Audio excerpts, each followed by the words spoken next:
What really happened with your host, Mike Rivero. The history the government hopes you never learn. Here is your host, Michael Rivero. And aloha, America. Welcome to our show today. It is Monday, April 3rd, 2017, first broadcast of the month here. We have got a lot of stuff to talk about today. Lots been going on here. Phone lines are open, 800-313-9443. Ken is in our control room, minding the phones and ready to answer when you call on in. I don't know that I'm going to be able to take a lot of phone calls because we do have a lot of stuff that we need to get to. Obviously, big news coming out of St. Petersburg, Russia. Apparently there was a terrorist bombing, a nail bomb, put on a train by a gentleman who looks Middle Eastern, and killed at least 10, injured 50 on the very day when Putin was visiting St. Petersburg. It's his hometown, and it looks like somebody was sending a message. They found a second bomb at a metro station in St. Petersburg, but were able to disarm that one. And apparently there's also been a terror attack on the Russian consulate in Damascus. So somebody's trying to send a message to Vladimir Putin that he ought to just mind his own business and stay out of the way of the New World Order's conquest of planet Earth here. Now then, obviously, big fight continuing to go on Capitol Hill over Supreme Court nominee Neil Gorsuch. They're going back and forth, threatening filibusters, saying, well, maybe we only need 51 votes straight up and down instead of 60. And it is obviously a turf war. Judge Gorsuch and his qualifications are almost irrelevant in this three-ring circus of trying to score points against the opposition party and try and fight the turf war. We're seeing all indications of a government that is so badly factionalized that it cannot function any longer. And so we're waiting to hear where that's going to go. It went back to a committee vote. Now they're waiting on the Senate vote, and we're still waiting to get final word on that. Now, we should not allow this Sturm und Drang about Gorsuch to distract us from these really huge scandals that are beginning to emerge. The corporate media doesn't want you paying attention. Democrats don't want you paying attention. Obama doesn't want you paying attention. Hillary doesn't want you paying attention. But you need to pay attention to this. Now, a former FBI assistant director basically is out there saying that former Deputy Assistant Secretary of Defense Evelyn Farkas has basically ripped the lid off the fact that there was massive spying by the White House against Trump and a lot of other people going way, way back, long before the election, before the nomination. And she was out there trying to say, well, we were justified in terms of the suspicion that Donald Trump was working with Russia. And by the way, CNN is still pushing this idea that Donald Trump was coordinating with Russian officials to leak damaging information about Hillary Clinton. And they're still raising on this busted flush. Now, first of all, nobody can prove Trump-Russia collusion. Second, nobody has ever looked at any of the stories out about Hillary Clinton and said, this is false, it didn't happen. So if you're looking for somebody to blame about all the damaging news that came out about Hillary Clinton, you blame Hillary Clinton because she did the stuff. And she seems to live in a culture that says that you can do whatever you want, and however evil it is, as long as you keep people from talking about it, that's all just hunky-dory. Now, Evelyn Farkas is trying to walk back this situation, even to the point of denying what she said, even though it's on videotape. And I think Evelyn is starting to realize there is such a thing as the irrevocable mistake. And, of course, now Farkas is in panic mode along with the progressive left because it's coming on out. We have a new Watergate scandal on our hands. Story coming out of AboveTopSecret.com. The Obama administration committed felonies by spying on and unmasking Trump's team for political purposes. And they're actually out there saying that when all of this finally comes out, Richard Nixon is going to be seen as a Boy Scout in comparison. Now then, another story coming out of IntelliHub. High-level Obama operative unmasked Trump associates during surveillance, spread their identities for political purposes. This information was being given out to people who would have no interest whatsoever in Russian surveillance, but a lot of interest in that election. So this is already turning out to be worse than Watergate. Now, Eli Lake is saying that top Obama official who ordered the unmasking is Susan Rice, and Mike Chernovich is confirming. Susan Rice was the one who basically went on in and said, we're going to take these names and put them on out there, and we're going to get rid of Trump's people. Remember, Susan Rice, a while back, actually came out and said there were too many white people in top national security positions. So on top of everything else, she's a racist in reverse. We got to get rid of you white people. And apparently she was trying to do that with the Trump aides that she outed. Now, another story coming out of Fox News, confirming once again that the surveillance on Donald Trump went back before he even won the nomination during the primaries. And apparently Nunes is trying to get this information from the intelligence agencies, and the intelligence agencies are refusing to cooperate. And Nunes is saying this is a very troubling development. There's a gift for understatement there. And now he's actually saying that it's time to get tough. Congress is going to start calling these people, putting them under oath, and demanding they reveal what they know about this surveillance by Obama of Trump during the actual election. We're going to do a shout out now to our on-air affiliates who are just now rejoining our network. Now, this whole story about Trump and Russia working together, it's all falling apart. And in particular, the story about how Russia hacked the computers of the Democratic National Committee and leaked the emails out there to WikiLeaks. Now, WikiLeaks, Julian Assange, are already on record repeated times saying that they were given these emails by a disgruntled Democratic staffer. In all probability, it was Seth Rich, who shortly afterwards met with a very untimely end. Shot dead in the streets just near his home. They said it was a robbery, but he still had his wallet, his cell phone, and his watch. Now, there's a story that came out of popularresistance.org where they took a really close look at all this evidence, supposedly coming out of this analysis of Russia's hacking of the Democratic National Committee. And they went on in to the original 13-page report by the FBI and the Department of Homeland Security, which was based on the information provided to them by CrowdStrike, which has now acknowledged their methodology is flawed. And they've retracted the claim that they were able to prove that Russia had hacked into the Ukrainian computers, which resulted in a Ukrainian loss. And they pulled that back, and they said, we're using the same techniques on the DNC servers. Well, obviously, if the technique didn't work the first time, it didn't work the second time. But over at popularresistance.org, they went through that 13-page report, and they actually looked at the domains and the IPs that were held up as proof of Russia's guilt in hacking the DNC servers. And they found out many of those domains are not actually in use, registered to private persons. One of them, ritzopearl.ru, is actually owned by a German web hosting and consulting company. They went on, found a lot of these domains are not in effect. They found far more IPs tracking back to China than to Russia. And they looked up many of these IPs that were put forward in this DHS FBI report as going to Russia and found out they were going all kinds of other places.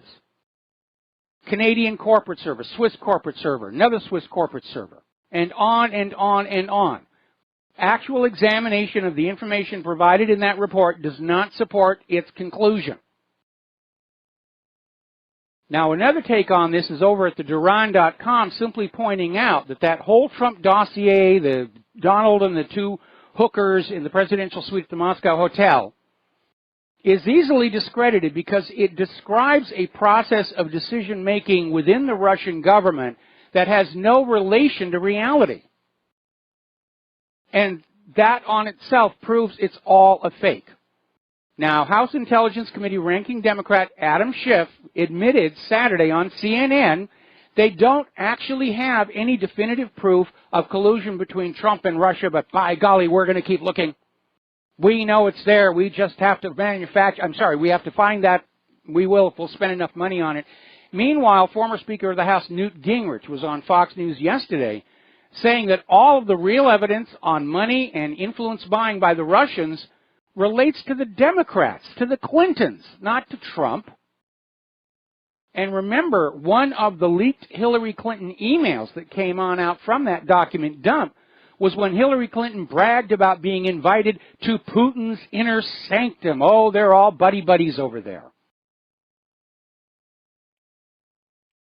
So, Senator Chuck Grassley has sent a second letter to FBI Director Comey asking why the FBI was involved in paying for this discredited Trump-Russia dossier. Originally, there were some private parties that hired this former MI5 spy to come up with this piece of GARP. And then when that contract ran out, the FBI chipped in to keep this guy working. That's not how you do an investigation. And Grassley wants to know what their motivation was. So, even though this whole Russia story has fallen apart, the hacking story has fallen apart, all of the election fraud that has been located and documented from last year's election points to Hillary Clinton, and still FBI Director Comey is going to create a special FBI unit to investigate the Russian role in the 2016 election. And they're going to drag this thing on out and say it's still under investigation. There's still a suspicion. They're trying to tarnish Trump with the mere presence of an investigation, even if the investigation is finding absolutely nothing. Pure politics. Meanwhile, over in Dubai, police there arrested hackers who were trying to break into the current White House email system. And they're saying it's an African gang and broke into the emails of 5 senior officials, and they've been arrested. And the first thing that occurs to me is maybe somebody set these patsies up to lay a false bugging trail away from Obama. Yes, somebody was bugging the Trump campaign, but it wasn't us. Really, it wasn't us. It was those evil African, Middle Eastern hackers. Now, at this point, if you are at all like me, you are probably pretty disgusted with how the federal government is behaving, how the establishment is behaving. We're hardly alone on that. Judge Jeanine Pirro was out there saying the left is acting like children who can't get over the fact Hillary Clinton lost the election. They thought they had it in the bag. They thought they had it rigged. But they couldn't overcome a massive landslide that was not so much for Donald Trump as against the entrenched Clinton-Bush-esque establishment. And that's why they're upset. And they are still in denial. Apparently, Tom Perez got on the stage at a speaking engagement and actually came on out and said that Trump didn't win the election. Trump doesn't represent us. Trump didn't win the election. Yeah, Tom, actually he did. And he won the election by the rules everybody agreed to play by going on in. Now, as of last count, researchers have identified 4 million dead voters who voted last year for Hillary Clinton, and at least 3 million illegal immigrants. That erases this idea that somehow Hillary won the popular vote. She didn't. And we need a full investigation into all the election fraud from last year and where it leads, followed by a complete overhaul of our election system. Get rid of the computers, get rid of the machines. There is no requirement that you have to have the results of the election instantaneously. We need to crowdsource the voting process so that everybody has a hand in checking it out.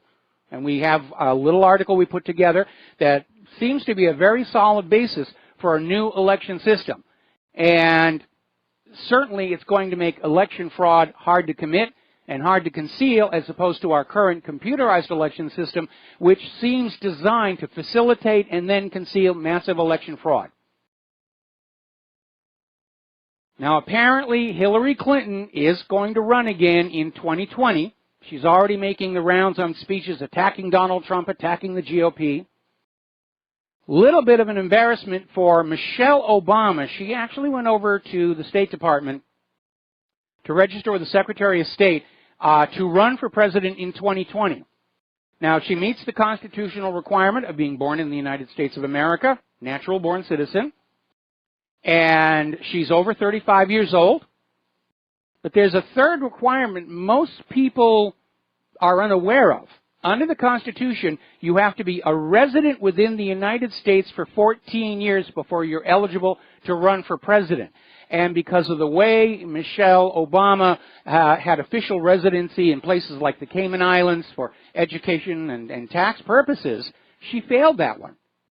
I can't imagine why she thinks she even has a chance to run. She has zero qualifications. The only thing she did when she was married to the boss was that school lunch program, and that was an epic fail. Nobody's going to vote for Michelle Obama just because she was married to a president. That's like saying, I'm going to have the wife of the doctor take out my appendix. It doesn't really make a lot of sense. And I think it illustrates just how late empire-esque our national politics have become. When you look back at the history of Rome and Caligula, who got his horse elected to the Senate. We're getting into that kind of strange Twilight Zone territory right now, and it's another reason why I do not think the federal government and our current economy are going to last much longer. I foresee a Soviet Union-style collapse in the future, quite possibly before the end of the year. Now, Donald Trump is meeting with Xi Jinping down in Florida, and they're trying to talk about improving U.S.-China ties, which is what Trump said he was going to work on if he was elected. Of course, standing in the way of that is the friction over North Korea. And Donald Trump's announcement that he says the U.S. is ready to act alone if China won't help with North Korea. Now, China has already signaled that they're pretty much fed up with North Korea themselves. And they do not want to be taking part in any war that actually evolves there. But of course, what we know is the war hawks are seeing North Korea as their back door to a war with China. Because the real enemy is that yuan. The real enemy is the ruble. And that's what's behind all of these wars. Now, as I said on Friday, it is important to remember that one and only one nation has ever actually used a nuclear weapon of mass destruction on the civilians of another country. And that's the United States. Nobody else has ever done it. Keep that in mind when you're hearing all this screaming about Iraq's nuclear weapons, which didn't exist, and Iran maybe wants to build a nuclear weapon, and nobody's actually got evidence they're doing that, or any of this other stuff. Nuclear weapons are used for deterrent purposes. If you invade my country, bad things will happen to you. That's why Kim Jong-un wants them. He's been hearing about the U.S. wanting to invade North Korea for years. Of course he's going to arm himself. Kim Jong-un will not launch an unprovoked nuclear strike against anybody. He needs to save those nuclear weapons to hold in reserve so that if he is invaded, he can strike back with devastating force. So Kim Jong-un's nuclear arsenal is not a threat to the world unless he's provoked by the United States. You need to keep that in mind. Over in Syria, Syrian forces have retaken the key strategic town of Mardist in Hama. As I mentioned earlier at the top of the show, terrorists attacked the Russian embassy in Damascus, apparently using mortars and rockets. No reports of casualties there, but obviously the synchronicity with the St. Petersburg train attack cannot be ignored there. Another article coming on out of counterpunch.org saying the beneficiaries of conflict with Russia, and basically what they're going on in is they're talking about how everyone is trying to portray Russia, Russia, Russia, Russia's a danger, Russia's coming, even though it is NATO and U.S. forces that are massed on Russia's border. And they're trying to find some way they can make it look like anything Russia does to defend themselves from invasion represents a provocation where it's perfectly okay for the United States to have their military all over the planet making stink face. We'll be right back. Aloha, America. Welcome back to the show here. We're talking about how the corporate media is continuing to try and push this Russia bashing. Russia's a danger. Russia's coming to invade Europe. Russia's coming to invade America. We heard all the same stuff back in the 1950s. Here's something to keep in mind.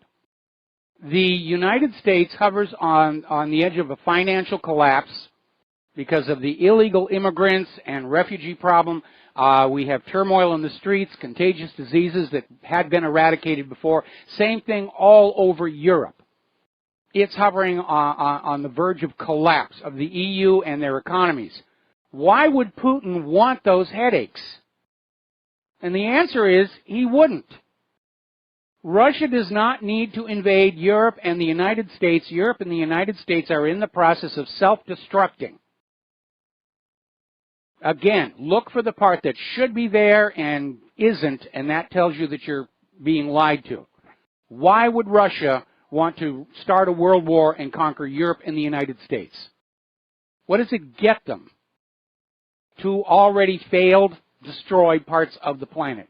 All right, we're going to take a phone call. Dustin in New Jersey. Aloha. Welcome to the show. What's on your mind?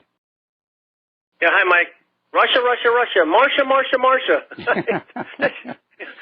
Hey, Mike, you know, like all wars are banker wars, this is all about China, Russia. It's all about economics, people. Yes. Everybody should know that by now. It's about the ruble. It's about Russia and China being the Eurasia powerhouse they are now, and you're in a declining empire. That's what it's all about, and nothing's going to stop this decline now. It's already in effect. You can tell. So it's going to be about Russia, going after Russia. They're trying to demonize. It's not going to work because it's too late, Mike. Yeah, I'm afraid we went past the point of no return a while ago, and we're seeing a lot of indications that Donald Trump is unable to get the war hawks and the intelligence community under control, and it puts him in a very, very ugly place because he very well cannot get up at a press conference and say, the war hawks aren't listening to me, the CIA is not listening to me, the NSA, because the Democrats would seize that and say, well, see, he's being completely ineffective, and therefore we need a stronger leader in there. But I'm beginning to think that Trump is not as in control of the military escalation as the media likes to portray him being. Hey, Mike, you know what's funny? If anybody looks, what does the Baltics and pretty much the rest of the EU make that anybody wants? Nothing. Yeah. They all get their stuff from China. So that's the future. So that's right there. That's it proves they don't have nothing that the West has. There's nothing worth conquering. I mean, Europe is broke. Europe is filled with illegal immigrants and refugees. Same thing with the United States of America. China is a manufacturing powerhouse. They're making products people want to buy. Russia is growing non-GMO agriculture. Everybody wants to buy. And that's just the reality. This rush to war is to try and prop up the Federal Reserve note as the global trade and banking currency. And that's really what it's all about. China is a economic powerhouse. Russia is a commodity powerhouse. Yes. And the two combined equals a left and a right fist. And you know what's really at the end. And in addition to the fact that they're doing business across their border in their own indigenous currencies, now they're going to a gold-backed trade system. And that is going to be an absolute death blow to the Federal Reserve. And Mike, on this terrorist attack, I'll bet everything I own that it was a CIA operation through Dagestan, which is the same Dagestan the Boston bomber went back and forth about 12 times, where the FBI and the CIA did nothing. And I guarantee these people are still operating in Dagestan. Russia's not going to bomb Dagestan. They're going to go in there with Alpha Team and Oman and do a strategic, hit on these terrorists, and their bomb-making facility and stuff like that. It's going to be a quiet operation, per se. I agree with you overall. Obviously, that bomb was actually built inside Russia itself, looking at the photos of it. But you're right. It does feel like more of the same destabilization operations that we've seen in all these other countries leading up to an attempt to overthrow Russia's legitimate government and replace it. It's not going to work, but obviously they plan on trying. We've got to take another break for commercials. We'll be right back. Aloha, America. Welcome back to the show. There's been another development regarding the train bombing in St. Petersburg, Russia. The police had released a photo of their primary suspect. And apparently this individual just turned himself into police because he'd seen himself on TV, and he says, it wasn't me. I didn't do it. He's not running. He's not hiding. He walked into the police station and said, that's me in the picture, but I had nothing to do with it. So now they're out there trying to figure out exactly what happened, but it's another indication that there may be more to this bombing than meets the eye. All right, we're going to take a couple more phone calls, then we're going to close the phone line. Sherry in Texas, aloha. Welcome to the show. What's on your mind? Thanks, Mike. I think you said once that everything's going to have to break down before we can come back and, like, rise from the ashes, you know. And someone told me something about a guy. I never checked into it. I just sort of took their word for it, named Gurdjieff. He's a nice 19th century, I don't know if he's a philosopher. He's a Russian. But I think his name is spelled Giirrchief, really strange spelling. Mm-hmm. And he said, if you find anything about it, I guess I should look it up someday, but he said that greed and advertising will be America's downfall. Now, he said this in the late 1800s, and Russians are big on things like this, and he may also have, the advertising bit of it was interesting because I thought that might have something to do with surveillance problems we're having, like Snowden said that with the advertising they can exploit us. And also with the advertising, I was thinking about how you said cars are real cheap right now. Yes. No one's buying. But, these new cars, that has a lot to do with surveillance. And I don't know how popular. I wouldn't want a new one now. My Honda's 10. My daughter-in-law has it. I don't even have a car right now because she needed it. She was getting her master's, and so I missed my car. And I don't know that I want a new one. You know what I mean? I'll take a cab as little as I go to town. But I don't know, this guy, Gurdjieff, I just haven't heard him mentioned anywhere, maybe because he was a seer or a psychic or something. But it's something I'd like to know more about. So that's not the stuff of this show. No, that's a little out there. However, I would agree, and common sense, greed is going to destroy any society.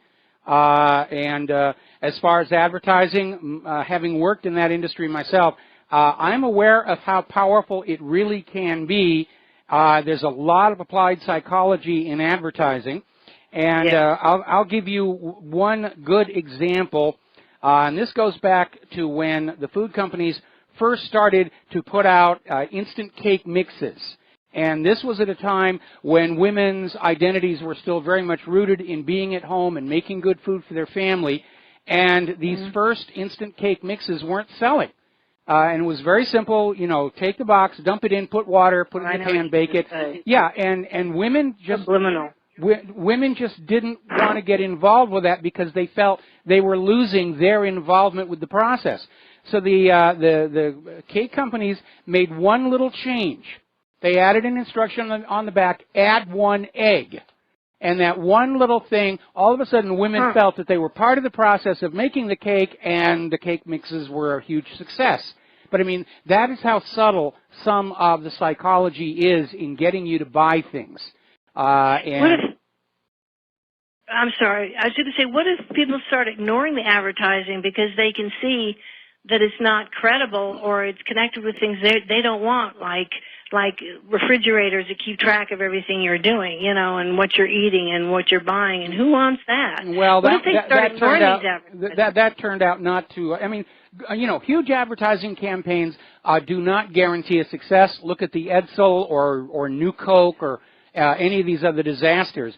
But advertising is very intrusive. I remember when cable TV first came out, they were selling it on this promise that if you are paying a monthly cable bill, there'll be no more advertising. Today, of course, we're paying a huge cable bill. We have more ads on TV than back in the days of over-the-air broadcasting.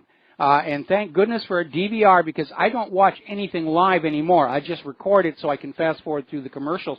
But it's just constant repetition, and it really, unfortunately, does work. Now, as far as subliminal advertising, that never really proved out. It was something ad agencies like to claim would work because it allowed them to ramp up the fees to the clients. But it really didn't work. And it was fun, to look in the booze ads for the reflection of the naked girl in the ice and everything, because they were doing all kinds of stuff like that. But a lot of people who are getting psychology degrees wind up working for the advertising industry.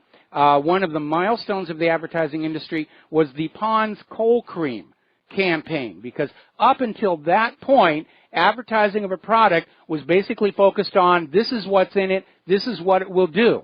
And you'd have these things like, we have more high-quality ingredients than our competition. Pond's changed advertising forever with one sentence: for the skin he loves to touch. And it was a runaway success, and it marked the transition from advertising that actually told you what the product would do to image-based sell, which is what we have today. But we also have today Johnson & Johnson lawsuits. See, the thing is, if the advertising industry starts failing, that could be part of the collapse, because that's such a big thing. And the expense, oh my God, what they must spend on that stuff. Oh, it's expensive. In the early days of computer animation, I worked for a company called Robert Abel & Associates, and we were some of the first people to develop this technology, and the only people we could attract as clients were advertisers, TV commercials, because they had the money in terms of dollar per running second to afford this very expensive brand new technology. TV shows couldn't afford it, even feature films couldn't afford it until the technology came down in price, and Jurassic Park was the watershed on that one. But in the early days of Robert Abel & Associates, it was TV commercials. We used to get all of our commercials on the Super Bowl every year, and we were winning awards. You know, even the mistakes were winning film awards. I mean, that's how it was. But yeah, when you look at TV, when you watch a TV show, the commercials are actually the best produced things on that TV. And if you're watching a 30-second commercial, it can easily cost far more than the entire 30-minute situation comedy that's wrapped around it.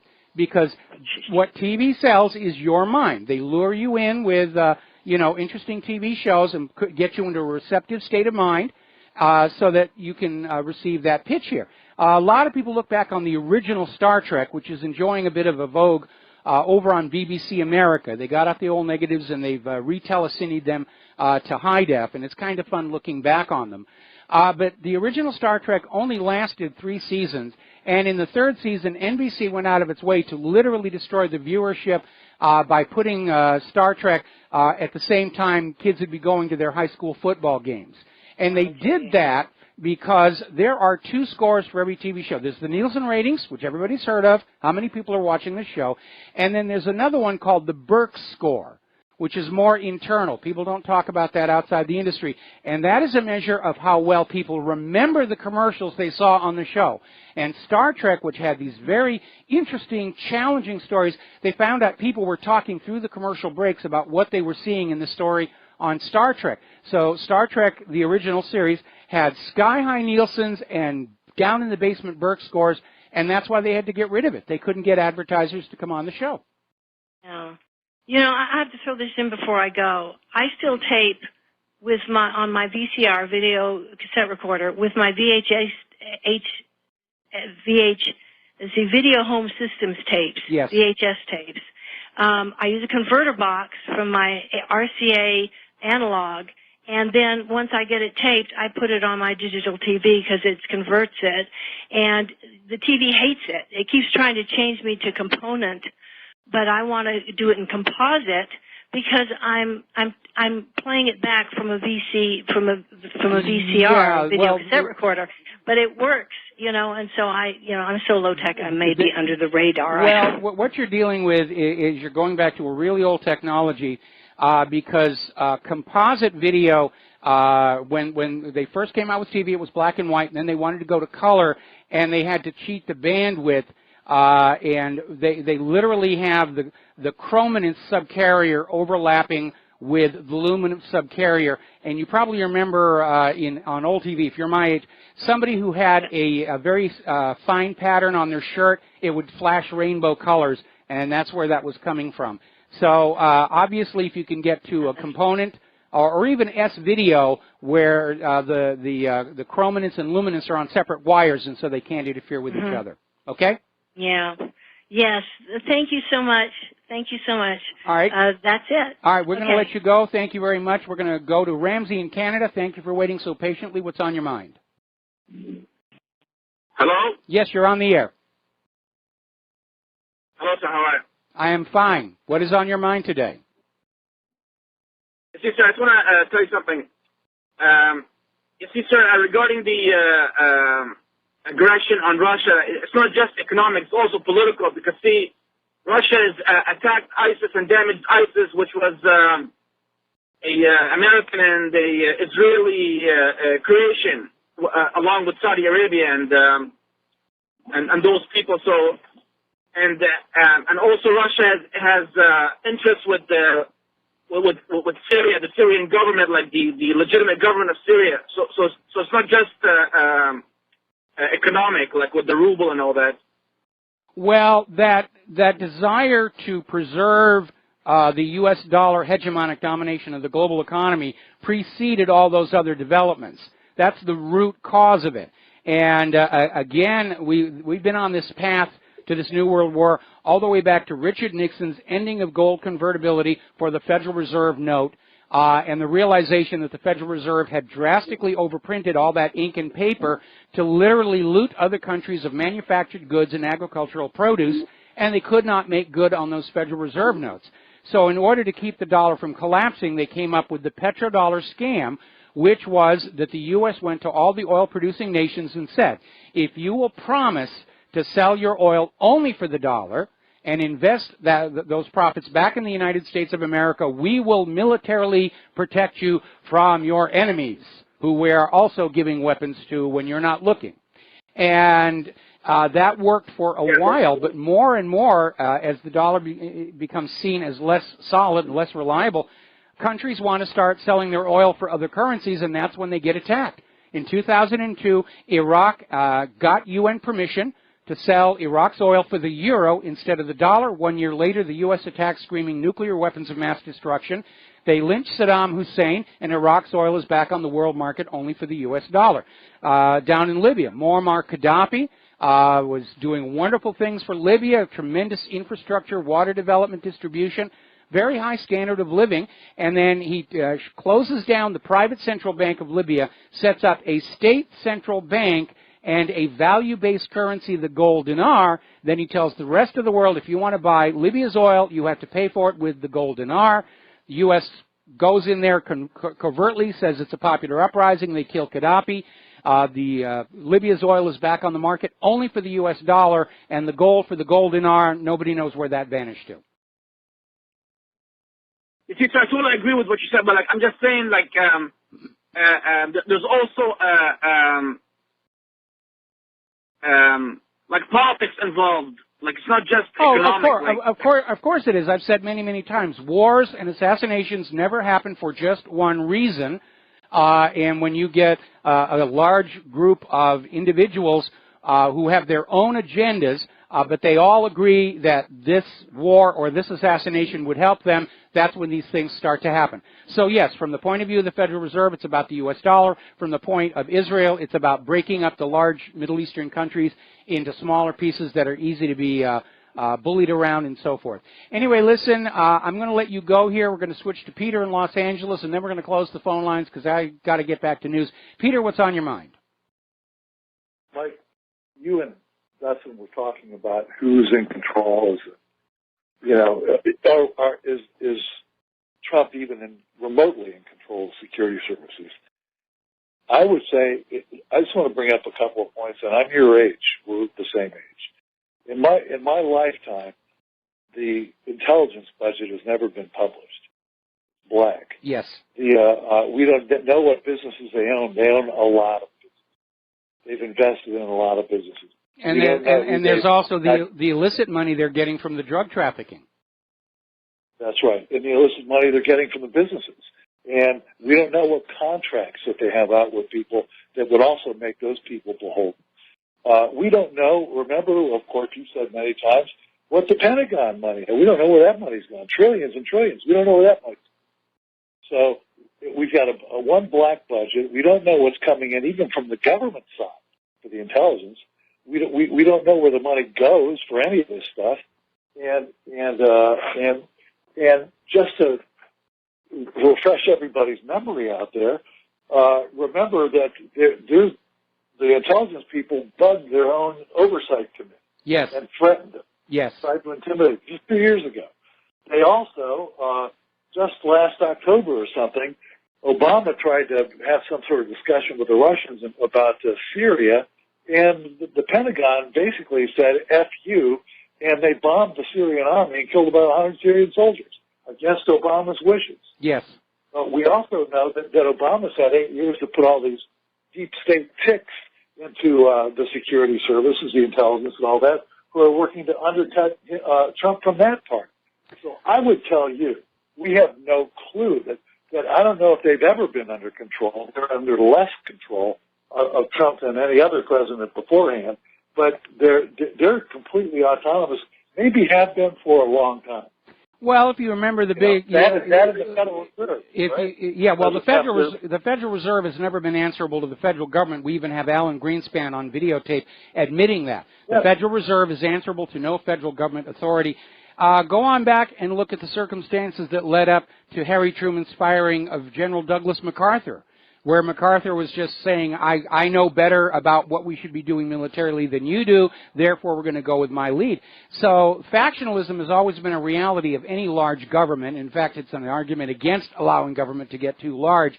But certainly, I think never before in U.S. history has the U.S. federal government been as badly factionalized as it is now, where you have the FBI operating almost autonomously, the NSA, CIA, the military-industrial complex, and Donald Trump is supposed to be basically in charge of it all, but at this point it's clear that a lot of decisions are being made for him, and he doesn't dare admit that.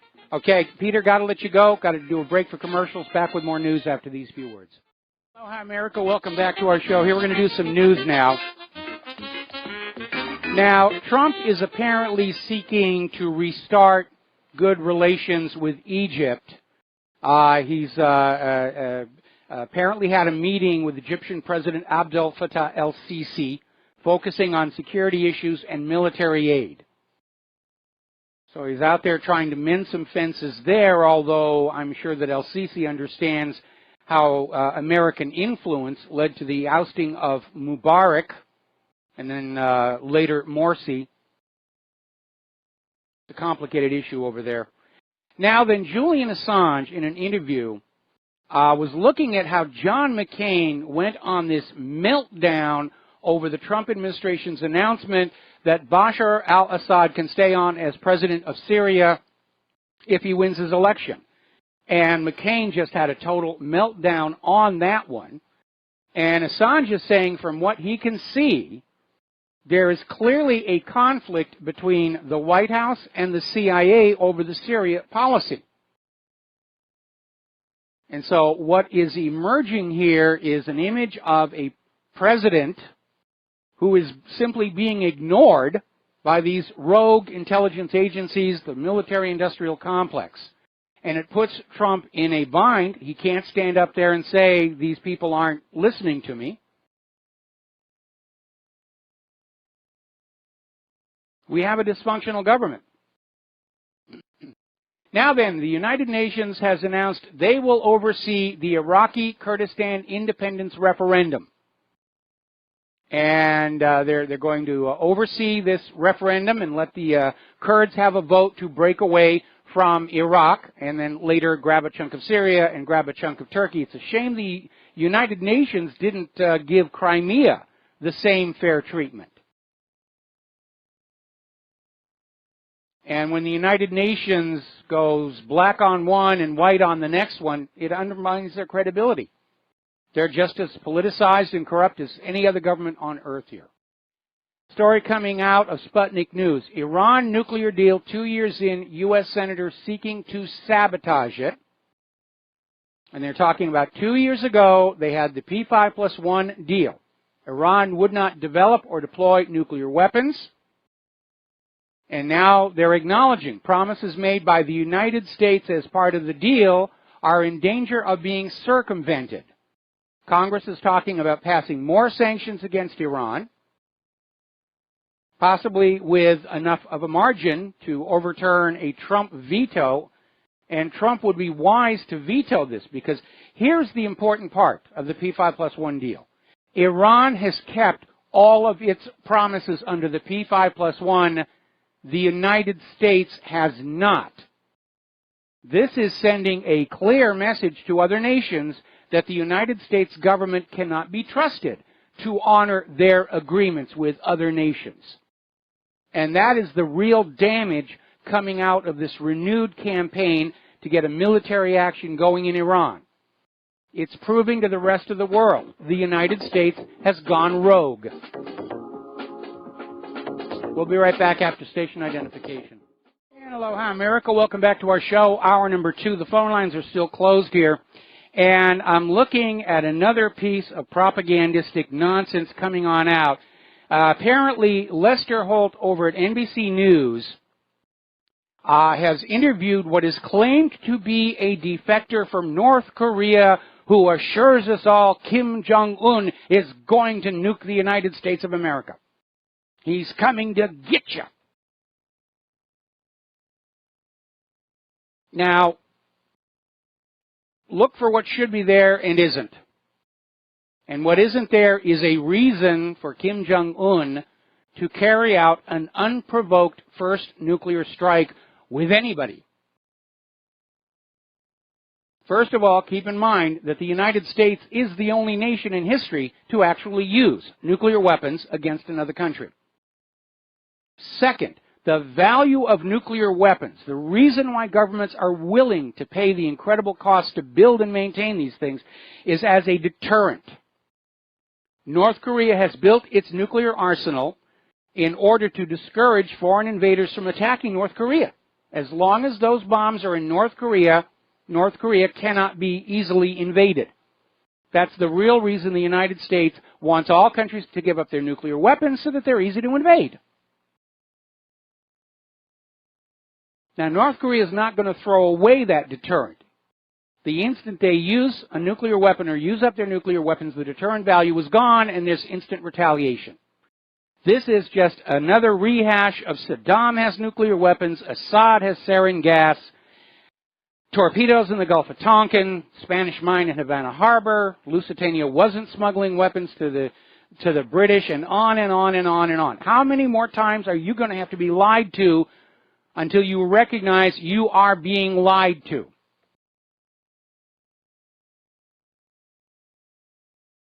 So, now then. Apparently, Israel's ambassador to France was scheduled to give a talk at a French university. The video is quite interesting. As soon as he took the stage, the students all stood up and walked out. They're sending a message. Now, Dr. Michael Gilmore, who's just retired, was until recently the director of test and evaluation for the U.S. military, and he's published his final evaluation of the F-35, and basically he's saying it is junk. He is saying there are 276 deficiencies in combat performance that are designated critical to correct. They can't just shine them on. Saying one of the big problems is the wing design is very unstable in the transonic zone, meaning when you're going from slower than the speed of sound to faster than the speed of sound, the plane becomes very, very unstable. The pilots are complaining that they're being shaken badly. Didn't they wind tunnel test this thing? And the problem is even worse when they're doing a turn at high Gs, going transonic. The pilots are saying it's a real problem. And this Dr. Michael Gilmore is saying the F-35 is scarcely fit to fly. Now, Congresswoman Cynthia McKinney has come on out with her comment about the corporate media, saying if you rely on the corporate media, you are probably misinformed. I would take probably out of it. Of course you're misinformed. That's their job. That's what the prostitutes and the correspondents in the corporate media, that's what they're paid those huge sums of money to do. keep you misinformed, lie to you, keep you believing that unemployment is only 5%, that inflation is under control, that we're in an economic recovery, that the Russians are bad, the Chinese are bad, the Syrians are bad, the Libyans are bad, the Afghanis are bad, and we're good. Now, the Dow Industrials had a bit of a roller coaster ride today. At one point, they were almost 100 points down, and they're basically saying that this is a result of the economic data, key economic data coming in from the first quarter. Because we've now just entered the second quarter, they're looking at the numbers from the first quarter. They are not good. Even the plunge protection team couldn't prevent the Dow from taking a little bit of a hiccup there. Speaking of economic data coming on in, the Commerce Department released its third revision for fourth quarter 2016 gross domestic product. So now it's official. The Obama presidency had the worst economic growth since the end of World War II, the fourth worst in the entire history of our nation. Now, the other day we were talking about the pension crisis and how pensions all over the country have been defunded, in large part due to the mortgage-backed security fraud meltdown of 2008. And more of these pensions are not able to keep their promises to the pensioners, to retirees. There have already been some pensions that are notifying people that are about to reach retirement not to count on the pension fund to provide the money that was supposed to. We're aiming towards a world or nation without retirement. That's going to be the new business model for the fascist United States of America. You will work until you die. It's costing us too much to give you a retirement of leisure. We'll find something for you to do. No, they won't. We've got 90 million Americans out of work right now. We're going to do a shout out now to our on-air affiliates who are just now rejoining our network. It is a mess. That 11th marble has come back with a vengeance. And not just here. Story coming out of political.com. Italy is about to fall. And they're talking about their bank failures, banks just in terrible trouble. They're seeing nationalism rising in Italy. And they're saying Italy might follow Great Britain out of the European Union, and maybe not of its own volition. The EU may be forced to kick Italy out rather than try and underwrite its incredible debt problem. Same thing going on over in Greece.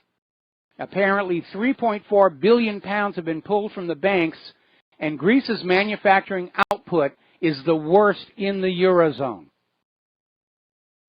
You can't keep taking money out of an economy without paralyzing it. There has to be enough currency in circulation to fuel commerce. And the money junkies cannot see it. Now, we've been talking about the price of gold and silver, and I imagine with Russia and China talking about a gold-backed trading system, demand for gold is going up. We know gold demand is going up, but gold prices are still stagnant. And the way they do that is the London gold fix is arrived at by taking the price of real physical gold and blending it with the paper gold trade. And they've been overprinting those paper gold contracts. They're leveraged hundreds to one. In fact, right now, there is 10 trillion with a T dollars in paper gold out there for which there is no corresponding physical gold to go with it.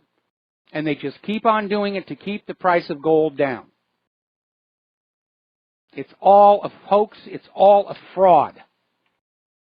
It's coming up with the next lie to cling to power and wealth a little bit longer. Over in Aurora, Illinois, Caterpillar is shutting down their plant. They're moving production to other U.S. facilities. Orders for this kind of equipment are stagnating.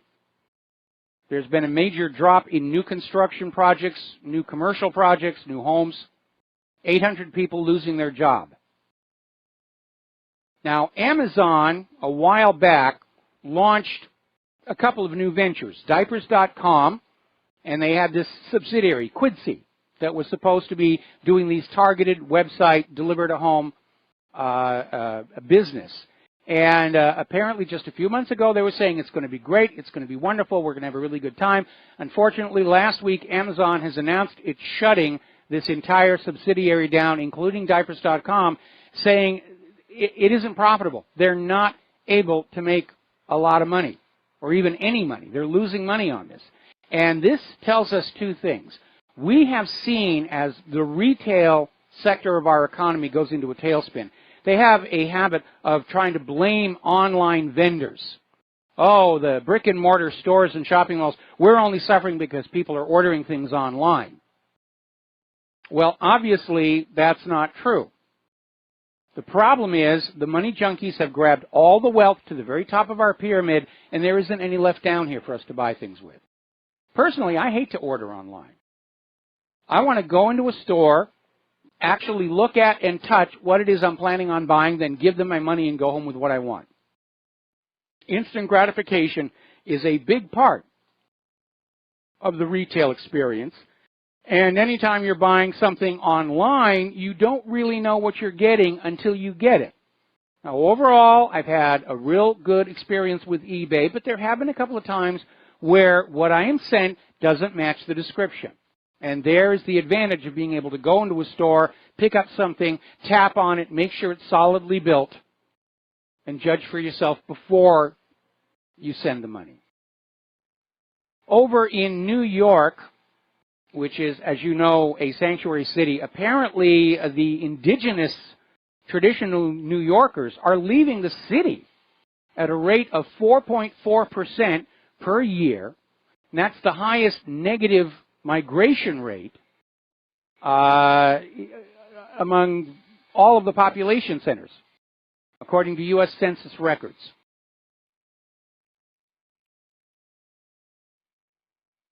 Now, setting a new standard for pettiness. Apparently, San Francisco company Modern Appeals Clothing is suing Ivanka Trump with what they say is a class action lawsuit of a lot of clothing line designers who now want Ivanka Trump to stop using Ivanka Trump as her branding because of its connotations of connection with the White House, and they're saying the fact that she's named Trump is unfair competition. I think they're being a little bit silly, and to be very honest, some of the things I've seen coming out of those California fashion houses are really not all that attractive. And the fashion industry as a whole has, in order to try and stay profitable, become more and more extreme, more outlandish, trying to stay fresh. This is this year's fashion trend. And you're dealing with a population of people who are saying, I don't need this year's fashion trend. These jeans are still good for at least another year if I take care of them. There's a lot of business that is out there still imagining that we still live in the economy of the 1980s and 1990s, when ordinary Americans had money for indulgences like the latest fashion whatever, the latest gizmo, the latest shoes. It just isn't there anymore. You're seeing it all over retail. People are putting their wallets away. They are refusing to use their credit cards.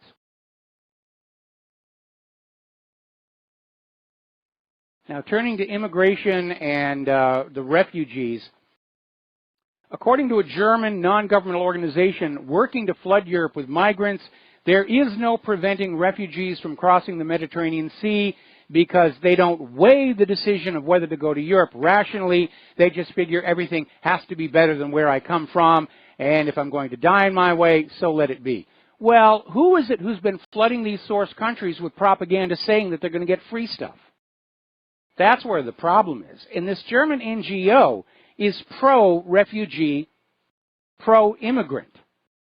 So they've got a bias going on into this. I think if some of those smuggler boats, if enough of those smuggler boats were turned back by warships, the problem might reduce. It's like the illegal immigrant problem here in the United States of America. If we enforce the existing laws, if we stop handing free stuff out as an incentive to come here, the problem will go away.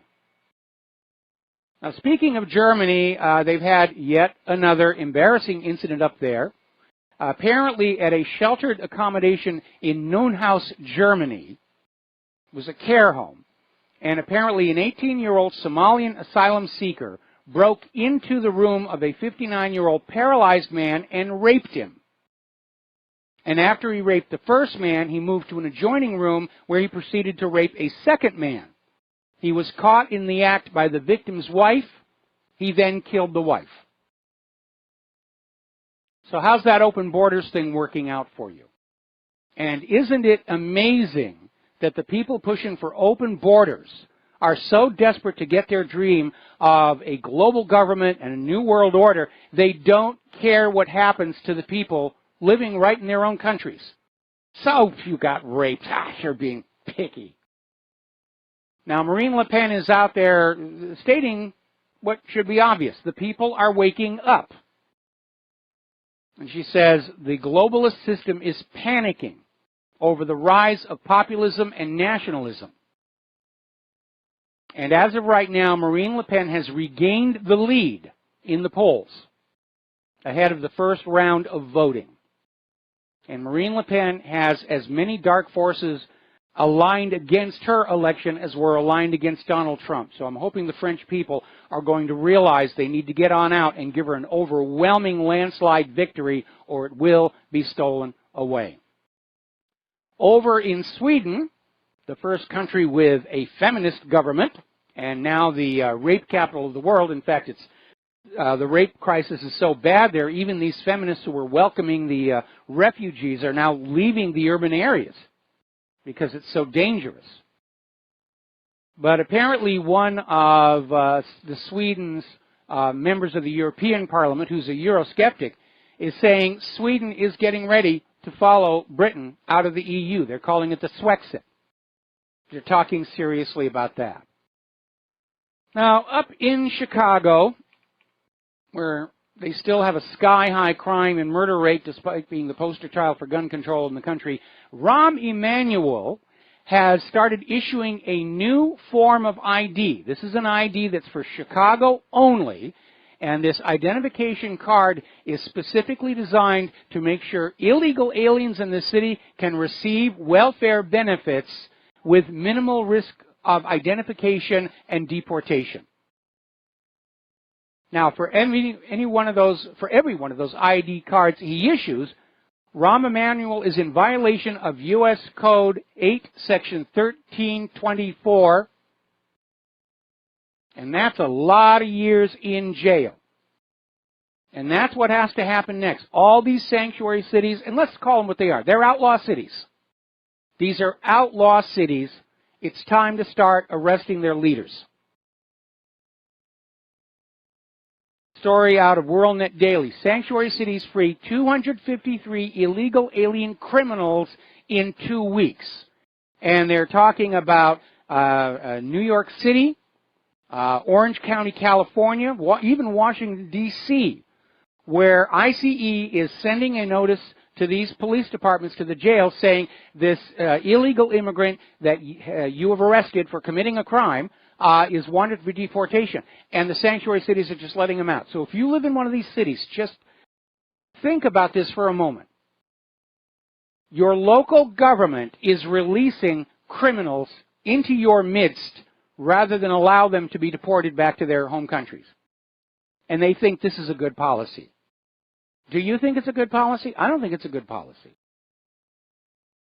Especially in Chicago, where they already have an out-of-control crime spree going on in the streets there. Now, out in California, as you know, they're considering legislation, Senate Bill 54, which will turn California into a sanctuary state. But apparently, mayors of most of the California cities are saying they are against it, and they're going to fight this thing tooth and nail. Good for those mayors. We're going to take a break here for commercials.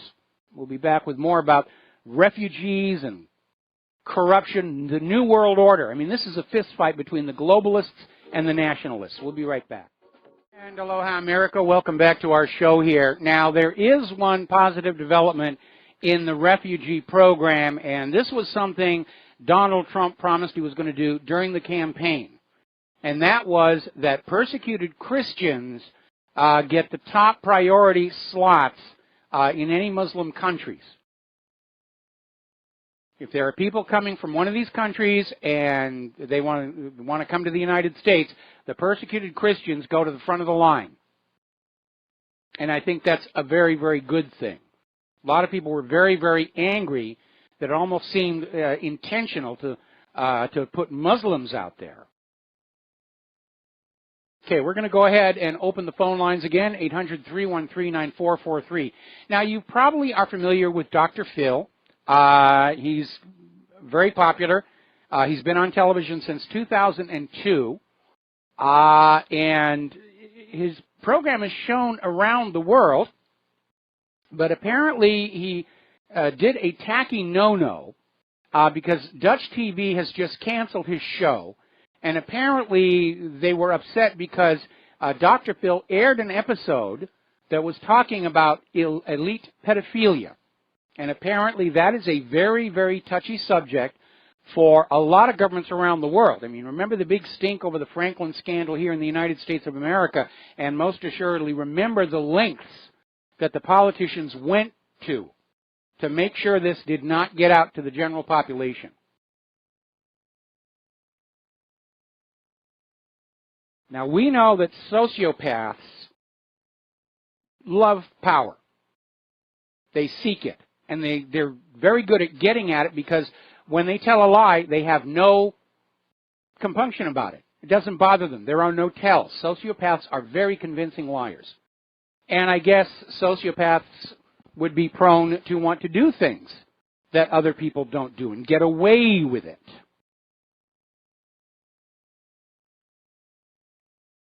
So apparently they touched a nerve over there on Dr. Phil's show. And I do want to reiterate again, because I get a lot of emails about, why aren't you talking about Pizzagate? I understand pedophilia is a big problem. Anywhere you have an excess of power, whether it's the church, government, finance, think about Epstein's little island down there. But Pizzagate, I think, was a setup so that anybody who went in there and defamed the pizza parlor would be sued to scare other people away from investigating pedophilia in general. That's what I think that was all about. Now, getting on to political correctness, and it is getting a little out of hand there. PETA, People for the Ethical Treatment of Animals, now says milk is a symbol of white supremacy. Ooh, milk is a symbol of white supremacy. Does that include chocolate milk? And if milk is a symbol of white supremacy, then does that make cornflakes a cereal racist? I think maybe that we need to give that its proper due, which is nothing at all. I mean, it's ridiculous.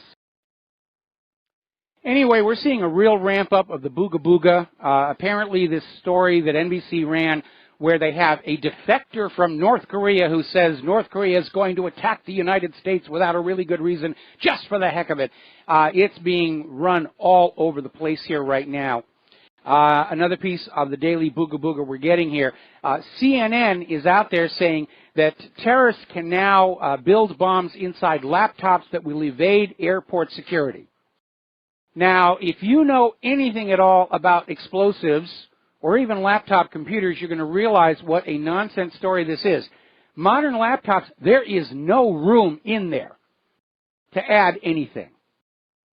And explosives have to be the correct shape and have to be properly tamped to be effective, especially high-bristive explosives.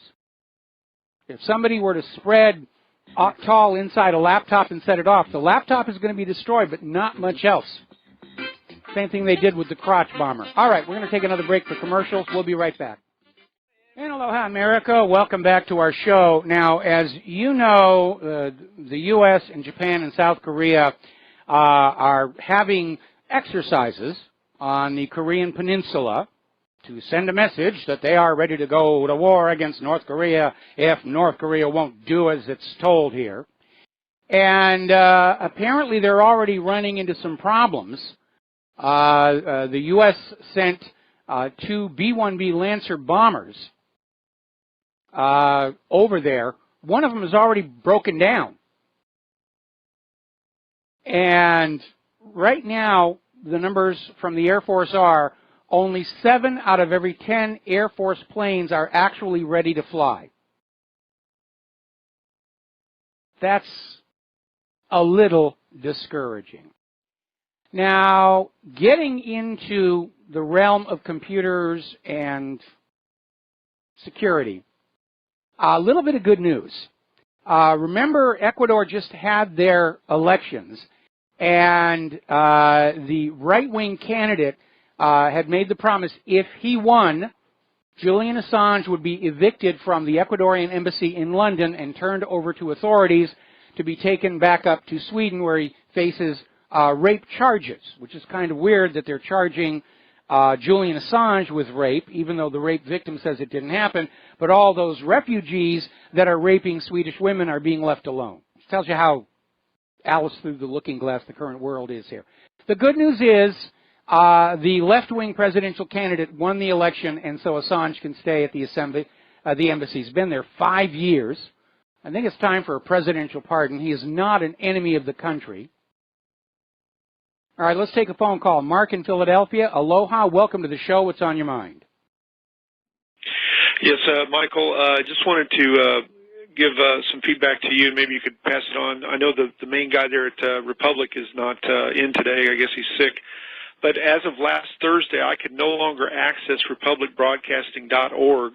I've spent over 2 hours today with Comcast, my internet service provider, and they've assured me that it's not coming from them. I've done trace routes to the website, and I don't know if you could get the feedback to them. I don't know if I tried this weekend, but then, they're very busy, so I didn't want to, bother them. It seemed like they were disrupted. But so I don't know if it's just me. I was trying to give them feedback to let them know it's happening. I don't know if it's just me or others are being affected in Philadelphia or Pennsylvania or this region, but I just want to give you the feedback because that's how I listen to the show. And by the way, if you try to call through an internet phone, it blocks me. And also, if I call from cell phones on the T-Mobile network, they want to charge me per minute.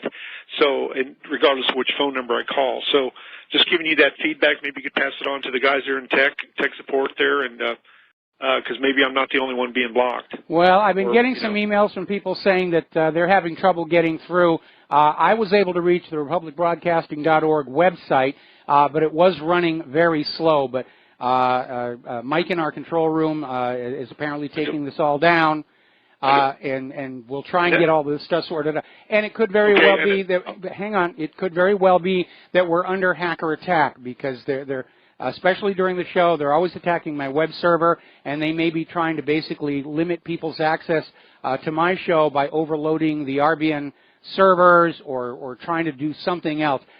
Very clearly, the establishment is in an absolute state of panic, and in their mind, anything that they do to prolong their control, their power, their wealth is acceptable behavior, even though to ordinary Americans we would find that very repugnant. So I will pass along this message. So, okay. Something else. Yes. Something else real quick. I don't know if it has something to do with IPv4 versus IPv6. And I don't know if I didn't know if maybe I know they've been maybe tweaking some things there at the headquarters, so I didn't know if that might have something to do with it. And also, I'm able to access the archives, which is republicbroadcastingarchives.org, through Google. But then if I try to hit the home button, I can't access the home website. I think it's all right. I think it's on I think the archives are on its separate server with its own separate IP. You might want to try in your browser, see if there's a place to uncheck mapping IPv4 to IPv6 and because I know they're having problems with that as well. It was not thought all the way through thank you. how they were going to do that. All right, I'm hearing back. Thank you, Michael. All right, thank you. We're going to let you go. And apparently what I'm getting from the control room is they think it's working. But again, there could be a lot of interference. I'm getting a lot of emails from people saying that my website is triggering virus warnings on their browsers. And my advice is to look for a browser hijacker because I am now paying for a security service that scans my website 3 times a day looking for malware, and the reports are coming up clean right now. So if there's malware showing up, it's coming in somewhere between my server and your computer. And right now, browser hijackers, malware in general, it's just completely out of control. All right, now, getting on back to the spying and spooking. Apparently, Android apps are now sharing information on their users with each other.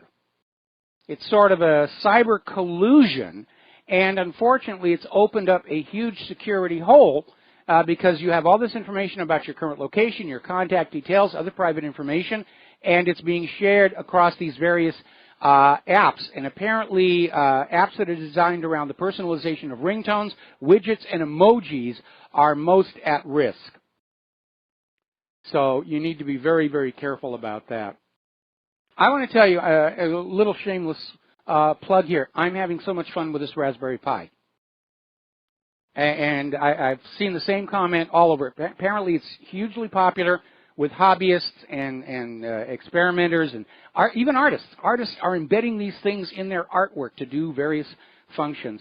And it does remind me of the early days of computers like the Apple II and the Commodore 64 when they were fun to play with.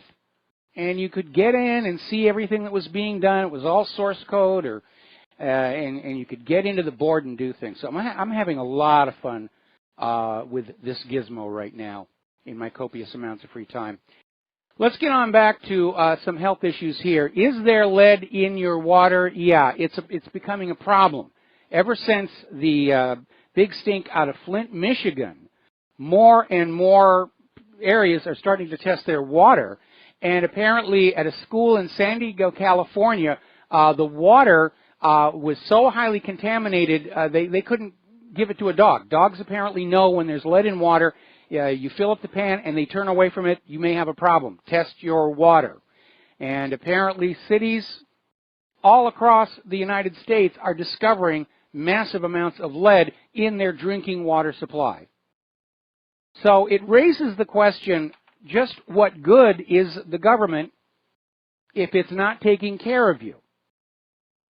If all it does is take away your money and give it to their friends in Israel and give it to their friends on Wall Street and give it to their friends in Big Pharma and the rest of it, at the same time they allow you to drink toxic drinking water from the faucets, mandate potentially harmful vaccines, insists that GMOs are safe. This is not a government that's taking care of the American people, is it?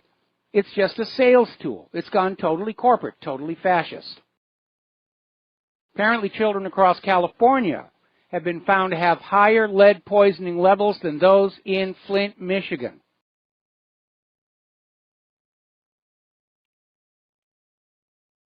This is completely out of control. Completely out of control. All right, let's talk about vaccines, pharmaceuticals in general. It's a huge business. They've got enough money to basically buy all the media they want, buy all the politicians they want. Story out of naturalnews.com. America has collapsed into a pharma state run by government-protected drug cartels, and that's exactly what they are. They're drug cartels. They're selling many of the same things that the street dealers are selling. They give them different names, but an opiate is an opiate is an opiate. There are prescription versions of cocaine. Pharmaceutical executives have actually been charged for trying to encourage doctors to hook patients on these opiates. And right now, the United States absorbs 80% of the global opium output. And they're making huge amounts of money, and nobody's supposed to complain. And even if you do complain, the government looks the other way because they're in on the action. Look at all of that evidence coming out of Afghanistan. where U.S. military are involved in protecting the opium poppy fields and transporting the raw sacks of opium. Our government has become completely corrupted by drug money. We've turned into a narco state. These pharmaceutical companies are openly giving inducements, money, gifts, travel to doctors to push their products on you. We have very expensively produced TV commercials all over our TVs. You want this drug, you want that drug. And then it's always followed by a commercial for an ambulance-chasing lawyer who is helping people harmed by the last whiz-bang drug sue for damages. It's all about the money. And you have to ask, where's the FDA and the USDA in this? They see themselves as assisting the industry, not protecting the public. CDC, out there faking reports that vaccines are safe, and then it turns out CDC owns more than 20 vaccine patents, off of which it gets $4.5 billion every year. It's all driven by the money, not by health. Speaking of CDC, the CDC has issued a document revealing what is inside the vaccine excipients, including African green monkey kidney cells. And remember, they claimed that the green monkey was the original source of HIV. I disagree with that. Fibroblast cells from aborted human fetuses. Apparently this is CDC and the vaccine makers are big customers of Planned Parenthood.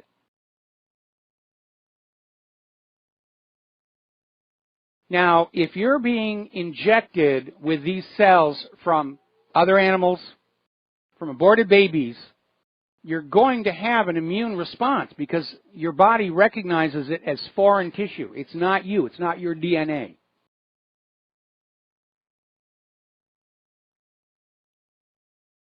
And as long as vaccines and vaccine makers are indemnified from civil litigation, they have no incentive to test for safety. They just go on out and they throw a bunch of stuff together and say, this is our new whiz-bang vaccine. And now, because the public does not want the products, they've gone the route of mandating it. Go to the government says, you will get all of these 40, 50 shots, and you will pay for them. Story out of naturalnews.com. There's a new bill, and it's called House Resolution 1313, which says that you can be fired from your job if you do not have all the vaccinations, all the federally recognized vaccines. If you do not have all, if you haven't had all your shots, you cannot actually get a job in this country, unless you're an illegal immigrant, of course. And we have seen numerous cases over the last several years about how vaccines are actually spreading the disease they're supposed to prevent. We saw these stories about, oh, there's a mumps outbreak, get your mumps vaccine today. Oh, there's a measles outbreak, get your measles vaccine today. Then you go on in and realize the people who came down with mumps and came down with measles had the vaccines. Or they were exposed to people who just had the vaccine. Because when you get a mumps or measles vaccine with an attenuated pathogen, you are actually contagious to those around you. But that's good for business. The more we make people sick, the more money we will make. Which leads us to this very alarming article out of Natural News, asking whether the corrupt vaccine industry has the means and motive to stage a massive false flag outbreak to demand nationwide vaccine mandates. Right now they're doing it state by state. They want a national law. You will have your 50, 60 shots.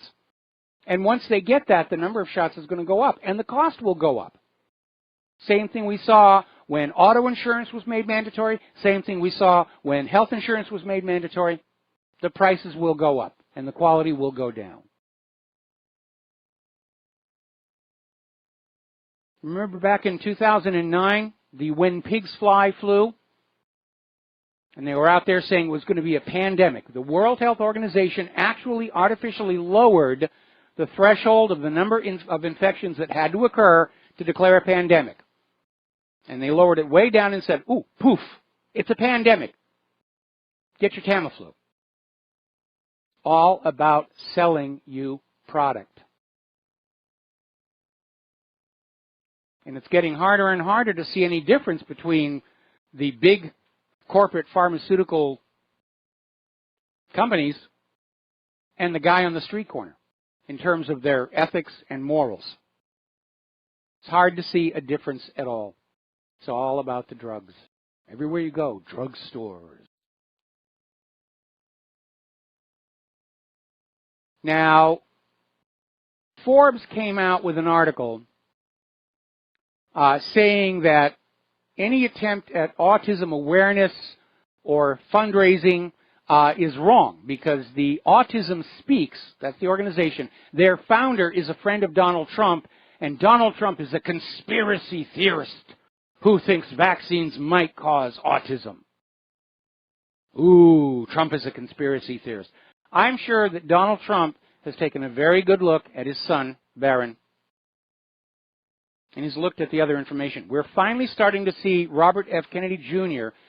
go on out, make public presentations. He is getting zero coverage from the corporate media. They absolutely are doing everything they can to ignore him, trivialize him. As Forbes says, anybody who thinks vaccines cause autism, you're just a conspiracy theorist. Yeah, but look how many times the conspiracy theorists have turned out to be right. That should be a factor. All right, we're coming up here on the top of the hour. Apparently, somebody over at CERN's Large Hadron Collider made an oopsie, and apparently they basically trashed the unit. They're saying the Large Hadron Collider might never, ever work again. And it's a shame that the equipment was damaged, but I think there was a little too much religious faith involved in what they claimed they were finding over there. I'm going to take a break for commercials. We'll be right back. Please join us on the air, 800-313-9443. Aloha, America. Welcome back to the show here. And I want to go back to a story that we mentioned on Friday, and I kind of rushed it through because we were hurrying to get the lady Claire on. And it's a story, again, about antidepressant drugs. And first of all, the theory behind the SSRIs has now been determined not to work. It doesn't even do what it says it's supposed to do. But they're dropping all these chemicals into people, and it's leading to bizarre behavior, violence. If you go over to ssristories.org, you will see hundreds and hundreds of documented cases. There have even been court decisions handed on down, finding people guilty of violence to be innocent by reason of prescription antidepressants. It's becoming a real issue. But they're big money, and in the United States of America, anything making big money is to be protected and loved and cherished. I remember back following whatever it is that happened at Sandy Hook, some of the Connecticut citizens wanted to use their state equivalent of the Freedom of Information Act to obtain the shooter's medical records to see if he was on some of these medications, because virtually all of these mass shooters that are being wagged at us by the gun grabbers were either on or withdrawing from these medications.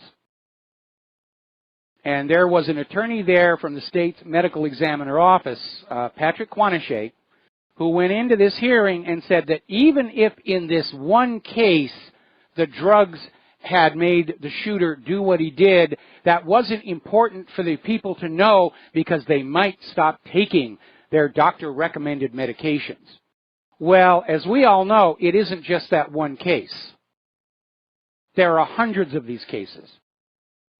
And the American people do need to know that there is this danger. So we're talking about this story where apparently there was this woman who was put on antidepressant drugs, and she started having hallucinations that she had killed her own children. That is some serious, serious stuff. Now, obviously, the acts of violence, mass shootings, and suicide will get noticed in the media, but there are lesser degrees of violence which are sort of considered part of the background noise, but they may be going up as well. Right now, a quarter of the American people are on these pills. It's big business. And Connecticut's very heavily invested in the pharmaceutical industry. We took the per capita incidence of domestic violence in the United States and we laid it over the per capita consumption of these prescription antidepressants, and we got a strong correlation. The more people were taking these antidepressants, the more incidence of domestic violence. We could extrapolate that to bar fights, road rage, all kinds of bizarre behavior. For all we know, all these people, these grown-ups, sexually molesting little children, maybe they're on these medications. Because it's known these medications basically affect your ability to control your impulses. And we all have impulses, and we're supposed to control them. We'll be right back after station identification. And aloha, America. Welcome back to our show, hour number 3. The phone lines are open, 800-313-9443. Little bit of a breaking story.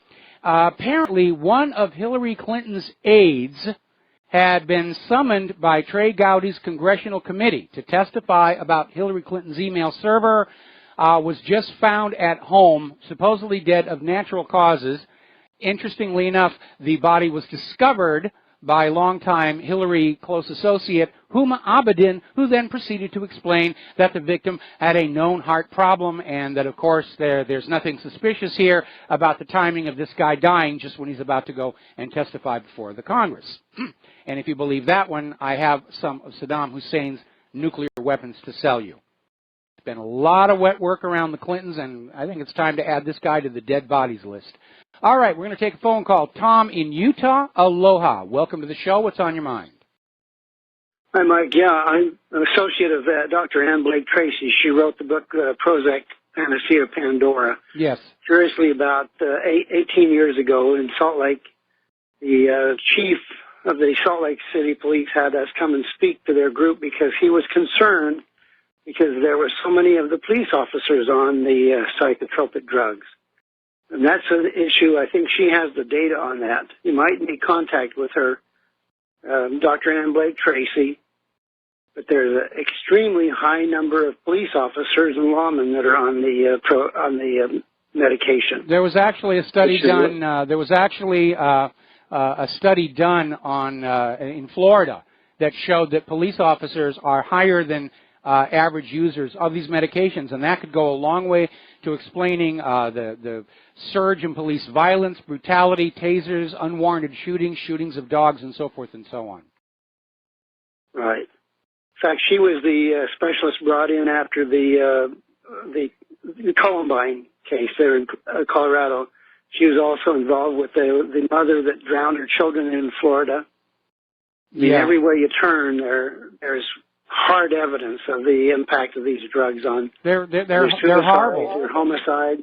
Yeah. Yeah, I had a bad experience with them myself many years ago when I was going through the breakup of my first marriage, and I went to my doctor for a completely unrelated matter, and she said, "How you holding up?" And I said, "Well, I'm not entirely cheerful." And she said, "You need this." And so I bought the medicine, and I was taking it perfectly in accord with the directions on the bottle. And for 4 weeks, I was happy and I was fun. And the 5th week, I had a black crash, and I got through it just by literally sitting on the floor in the corner saying, "It's only the chemicals, it's only the chemicals, it's only the chemicals." And I will not ever take any of those medications ever, ever, ever again. By the way, the the generic name of Prozac is fenfluoroxetine. That's fluoride. Yeah, okay. Well, fluoride is a tranquilizer, and that's maybe the reason they were putting it in the drinking water, because it sure doesn't do anything against tooth decay. Right. Anyway, just wanted to add that to your package of data. Okay, well...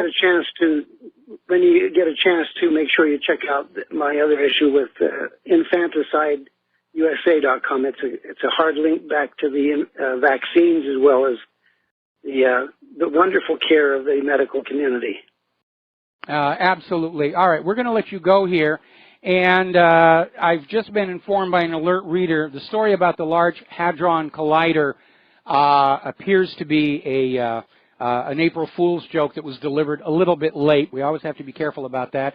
Let's go to Russ in Alabama. Aloha. Welcome to the show. What's on your mind?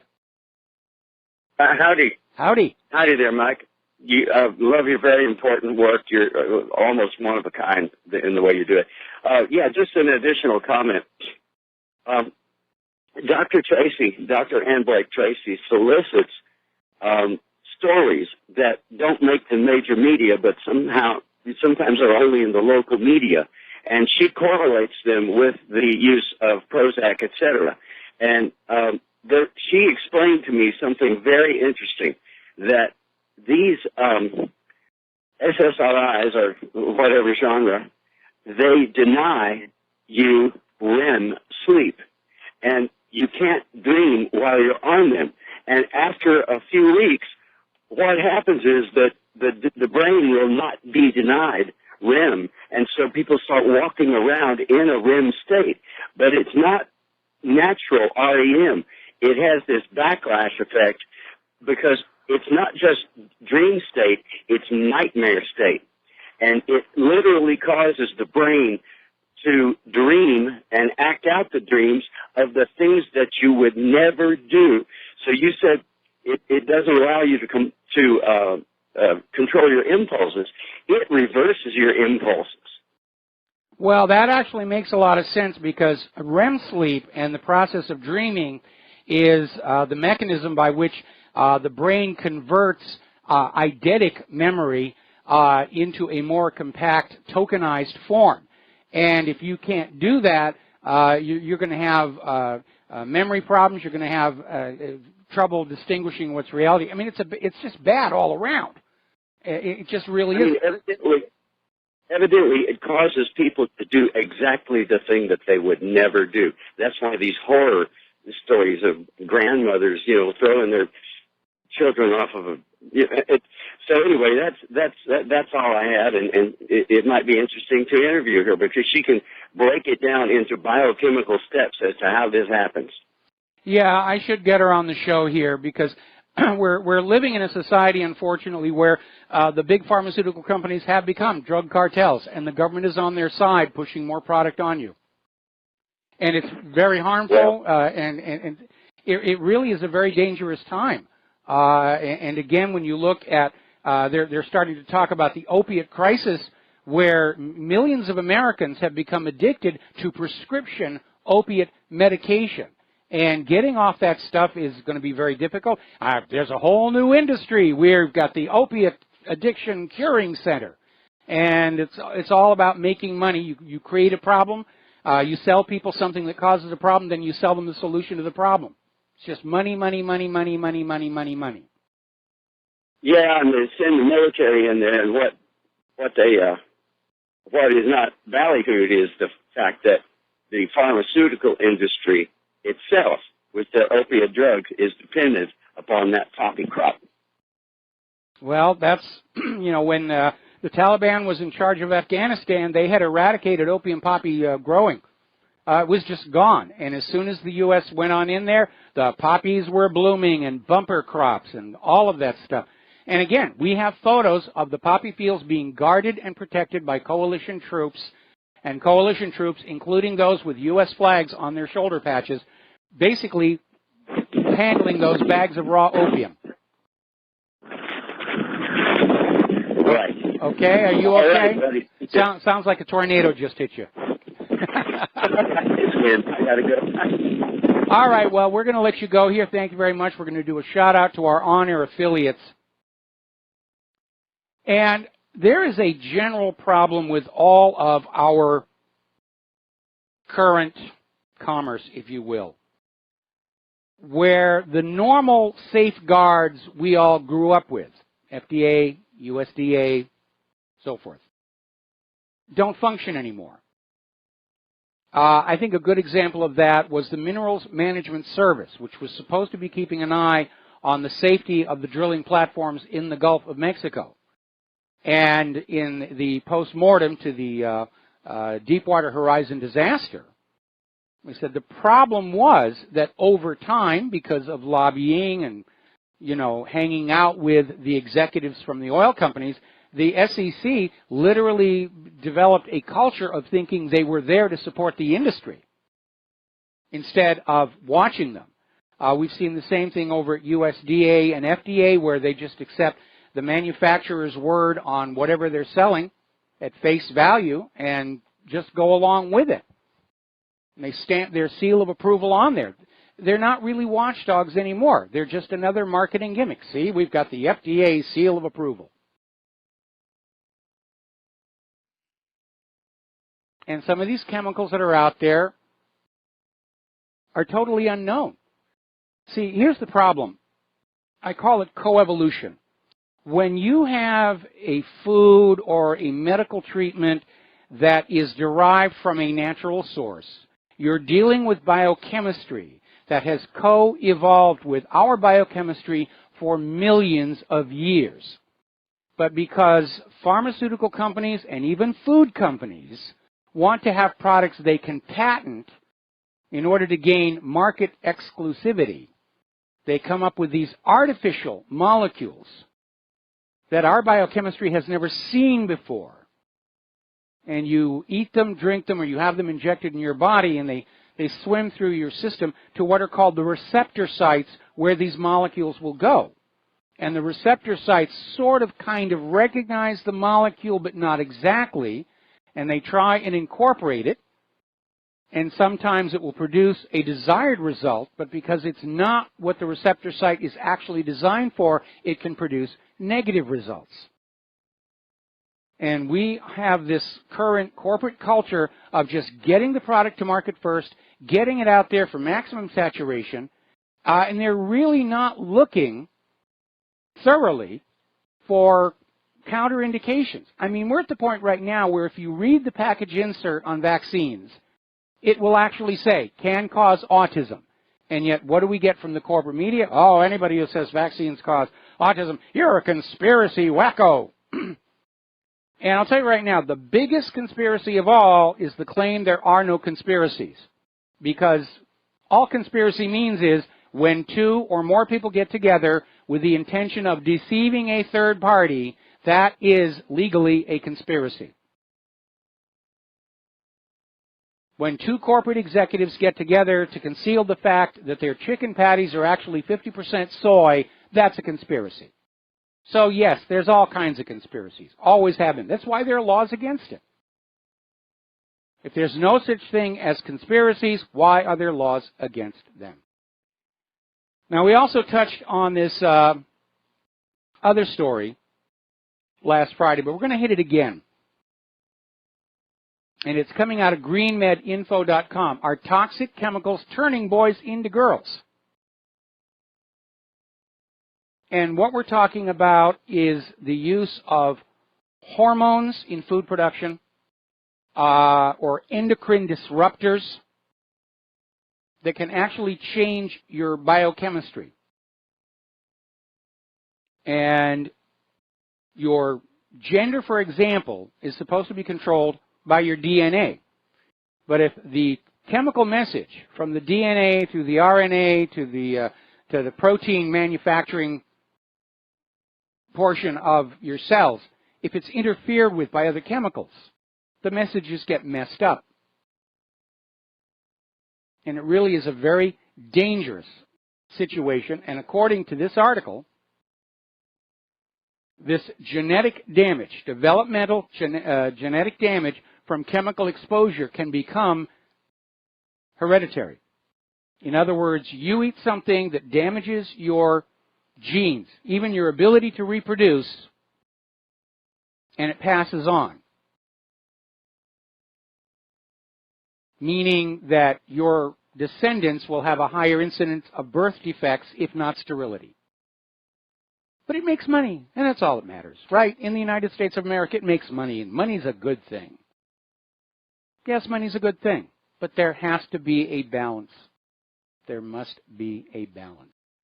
Alrighty, apparently over in Japan, a Japanese court has found the government of Japan guilty of negligence in the meltdown of the Fukushima Daiichi nuclear power plant, and their Japanese government is being ordered to pay tens of millions of dollars in compensation to victims. Unfortunately, there are so many victims, it's not going to be that much money when it gets down to that individual level. But we know how Fukushima was just horribly mismanaged. There were shortcuts in the safety systems for the sake of maximizing profits. All of those power stations had shortcuts, except for the one at Onagawa. The chief engineer building that power station waged a one-man war, saying we are going to have the emergency generators on towers. We're going to have the tsunami wall higher than the historical maximum tsunami. And that was the only power station that didn't get damaged. All the others, they'd cut back. Oh, we don't need the wall. It's so high. We don't need towers. We'll be fine.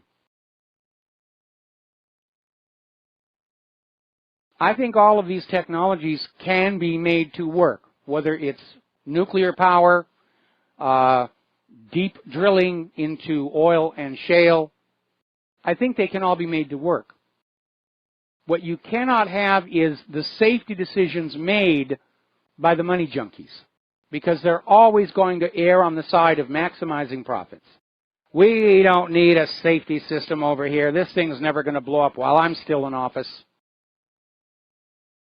If I pay for emergency generators, then I don't get a bonus that lets me buy a Porsche or some such nonsense. But they have created a mess over there, and Japan is now trying to make it look like it's no big deal, the same as Ukraine is doing around Chernobyl. Yes, come on back. You can live in the homes. We're going to sell the agricultural produce from the area. Everything's all hunky-dory. And it won't be. They're just taking the damage and spreading it out so much that nobody can actually say, here's a problem, there's a problem. No, it's everywhere. It's like all the radiation from those Pacific tests, the nuclear tests, Operation Crossroads. If you have the necessary equipment, you can still, to this very day, take air samples and identify isotopes coming from those 1950s nuclear tests. It takes that long to go away. And as if that wasn't bad enough, we have this problem with the use of depleted uranium munitions.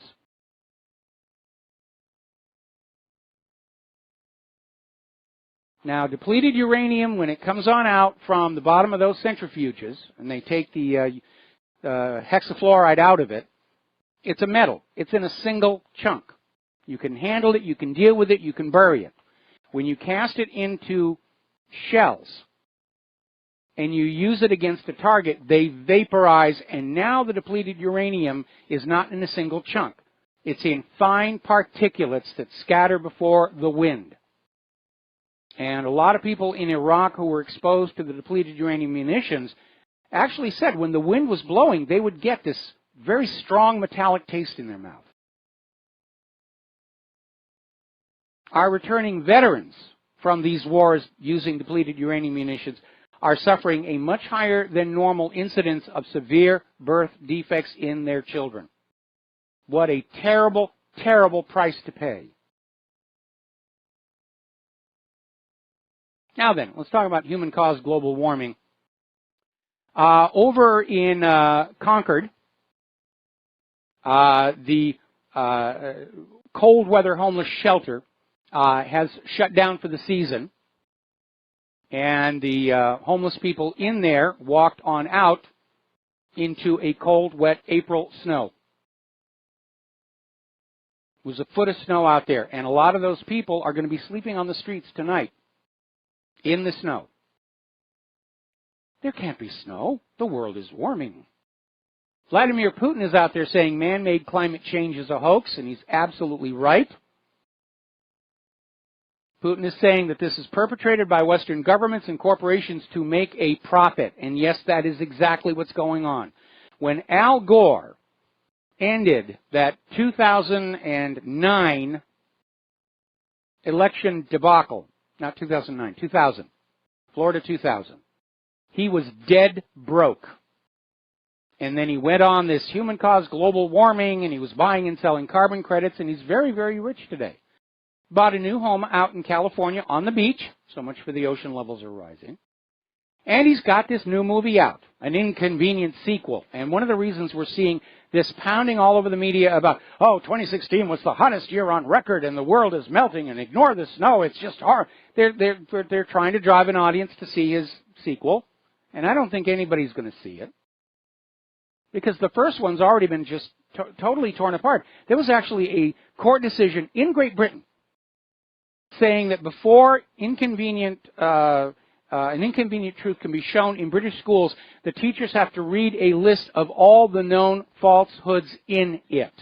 I don't expect Al Gore's sequel to be any more accurate than the first version. Of course, sequels never live up to the first version of anything. We'll be right back. Hello, hi, America. Welcome back to the show. We're talking about human-caused global warming. Al Gore's trying to come out with another sequel. Still trying to beat that dead horse. Meanwhile, over this last weekend, a lot of snow. Snow to southern Utah, snow over northern New England. This is April, when the snow is supposed to be gone here. And apparently heavy snows have delayed the opening of the North Cascades Highway. Normally it's open this time of year. They're saying the road may not be cleared until early June. Now, there's a little bit of good news about that, because the snowpack is much thicker than average, and that means a lot of areas that have been dealing with drought, they can relax for the coming year. It's going to be a lot of water, hopefully not all flooding, but coming down out of those mountains. And apparently, up in Syracuse, the ski resorts in the Adirondacks are still open, and the skiers are happy about that. They're saying it feels like it's February there instead of the end of March. So, now, Judicial Watch has stepped into this debate. And as you know, for the last 8 years, we were getting, under Barack Obama and Al Gore and the rest of it, global warming. We've got to do this for global warming. And it led to all of these taxpayer-funded boondoggles like Solyndra and the high cost of green fuel, that ethanol experiment, which was a disaster. $150 per gallon for green military fuels, $150 per gallon. And Judicial Watch has filed a Freedom of Information Act lawsuit seeking communications between the National Oceanic and Atmospheric Administration scientist Thomas Carl, and remember, they have been exposed for rigging the data in their statements about temperature, and White House Office of Science and Technology Policy Director John Holdren. And Judicial Watch had to file the lawsuit because NOAA refused an earlier Freedom of Information Act request. Now, if you understand the rules about Freedom of Information Act, there are only certain exceptions to it. Personal information being revealed, or military secrets. Now, when you're talking about the weather, neither of those come in, but NOAA just ignored it, saying it's none of your business how we were colluding with the White House to push this agenda. So they filed a lawsuit. That's moving forward. Apparently over in Egypt, they've had a major archaeological find. They have found an untouched tomb of a 3,800-year-old Egyptian nobleman. They've sort of exhausted the kings and queens, and now they're going over to this other area where the lesser nobility were being entombed, and they're finding there's all kinds of stuff over there. And apparently over the centuries, the tomb robbers were all focused on the kings and queens, and apparently they're starting to realize that some of these lesser nobles' tombs are still intact. And obviously that's going to provide a huge amount of archaeological material, and that's going to be kind of fun. Now, over at NASA, they are getting the James Webb Telescope ready for its 2018 launch. And apparently, a few months ago, they had a little bit of a problem involving what's called the shake test. And that is anything that's going to go up on a rocket has to be put on a test bed, which simulates the intense vibration and noise of being launched into space. And apparently, the James Webb Telescope didn't really do very well on its last one. So they had to go back in and tighten some stuff and change some specs. This time it has definitely passed its test, so it's on track to go on up there and replace the Hubble. And it looks to be an amazing, amazing instrument here. Now then, getting on back to Chicago, somebody just sent me this story. We've been talking about how Chicago is the poster child for the gun grabbers. They have the strictest gun laws in the nation, and to nobody's surprise, the highest per capita crime and murder rate of just about anywhere in the United States, with the possible exception of Washington, D.C. They're now at the point where it's being recommended parents buy bulletproof vests for their children on the south and west sides of Chicago. Remember, it was only a few months ago when they were trying to pass a law to make it illegal for ordinary Americans to own bulletproof vests. And now they're out there saying, well, you're going to have to get one for your children. We'll be right back. And aloha, America. Welcome back to the show. And I just need to get something taken care of here. We're dealing with all kinds of different stuff going on. All right, now then, getting on back here. Our phone lines are open, 800-313-9443. And there's a lot of stuff still coming in now. To get on back to that terrorist attack in St. Petersburg, Russia, they had put out a photo of a suspect. They now know that suspect is actually innocent. He saw himself on TV, turned himself in, said it wasn't me, it was somebody else. Now they're saying they're looking for 2 other suspects and trying to find where they came from. Somebody else sent me an article here basically quoting a big pharma CEO. We're in business of shareholder profit, not helping the sick. And somebody else sent in a story about this one family that has made $14 billion off of OxyContin. So it's all driven by the money. It's all driven by the money. All righty, let's see. Apparently, Britain has sparked off a bit of an upset regarding Gibraltar, because following the Brexit, Britain is saying they will still take care of Gibraltar. Now, obviously, that is an annoyance to Spain, who thinks it really should be under their control, but Britain has always maintained control of Gibraltar because of its strategic importance. It overlooks the entryway to the Mediterranean, and whoever controls Gibraltar basically controls the Mediterranean. And Spain is thinking, well, Britain, when it joined the EU, basically surrendered its imperial authority. So they're starting to get a little war of words going over there. And Spain is sort of good-heartedly, if you will, chiding Britain over Britain's stated willingness to go to war to protect their control over Gibraltar. Now, in this day and age of guided missiles, I think the idea of garrisoning Gibraltar, putting artillery on there, is a little outdated. They don't need to have military fortifications on Gibraltar, just have it under surveillance. And that will solve everything. Apparently, there's been demonstrations ahead of the Trump-Sisi meeting, and protesters at the U.S. Capitol.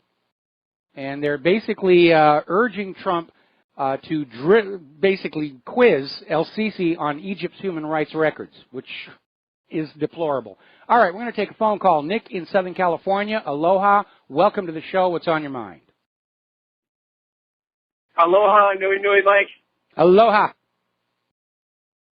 Hey, so I called to talk about government basically monitoring our bank transactions, but before I talk about that, I sent you that email on that F-35 simulator, and I was able to verify that it was accurate. The reason that I know it's accurate is because when you're done from the aircraft carrier version, our chiropractor is ready to look at your whiplash. I was not actually able to find the F-35 page you sent. I clicked the link and it went somewhere else. I, of course, have Flight Simulator X. It's the only computer game I have. And I have an F-35 in that. And frankly, having flown simulations of other aircraft like the F-15, F-16, and so forth, it just feels clunky, even in the Flight Simulator X. Yeah, as my email stated, I was wondering if it was maybe a little embellished, but I actually called to discuss the U.S. Bank Secrecy Act.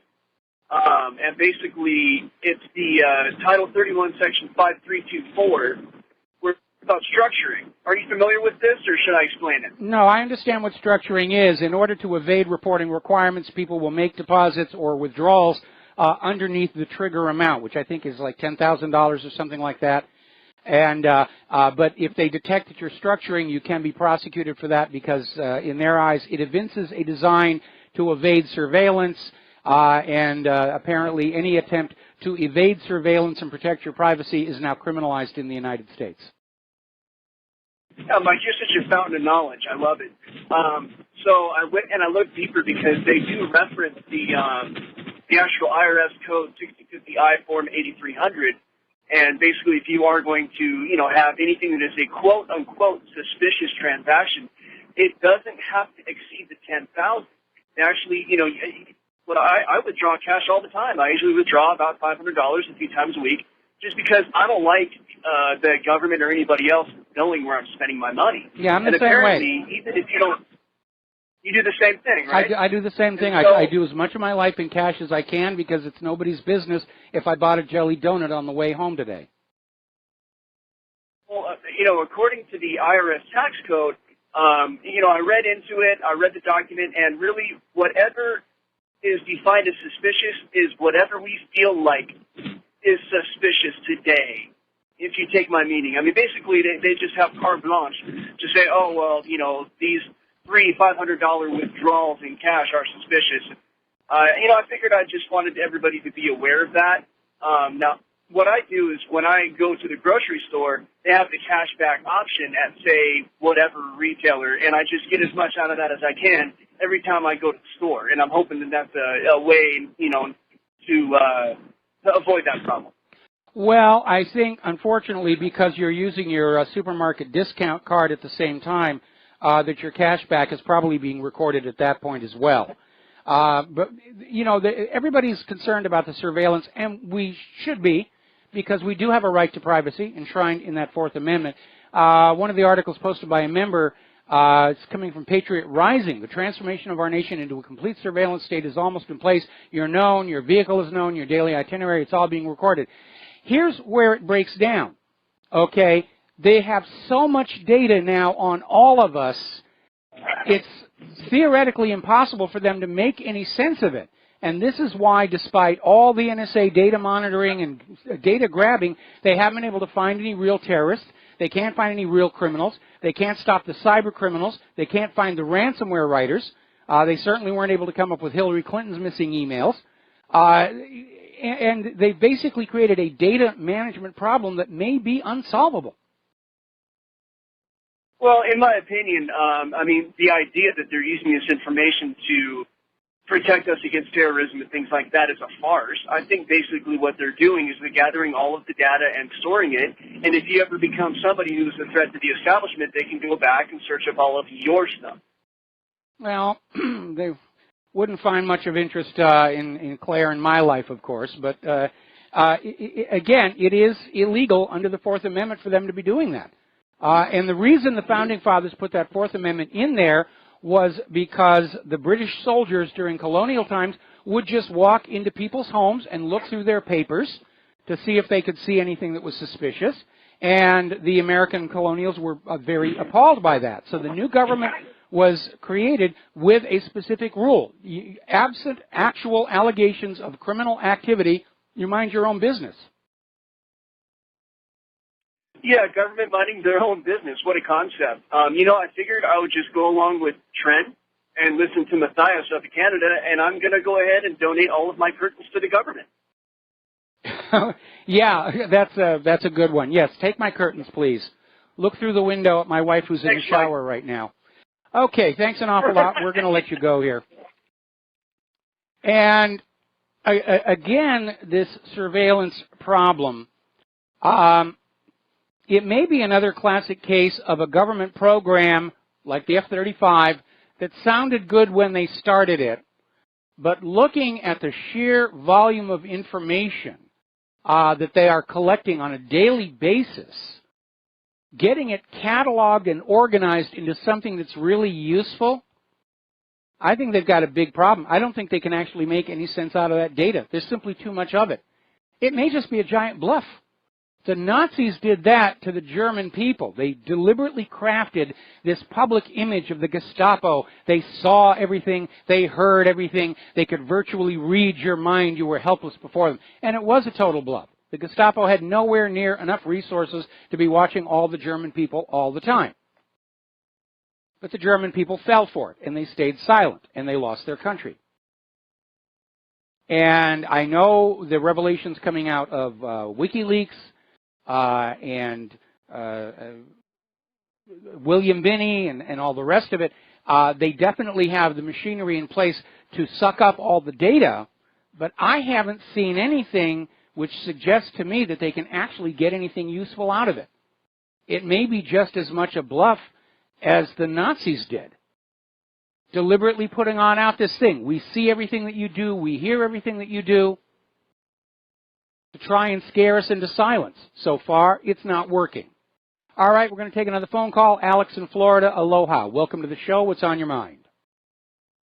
Not much, Michael. I'm losing my voice a little, but I wanted to tell you that I believe that the surveillance is to blackmail the politicians to do what those that are the deep state wants them to do. Well, no question about that. I mean, I'm sure that for certain targeted individuals, they're sequestering that information as it comes on in.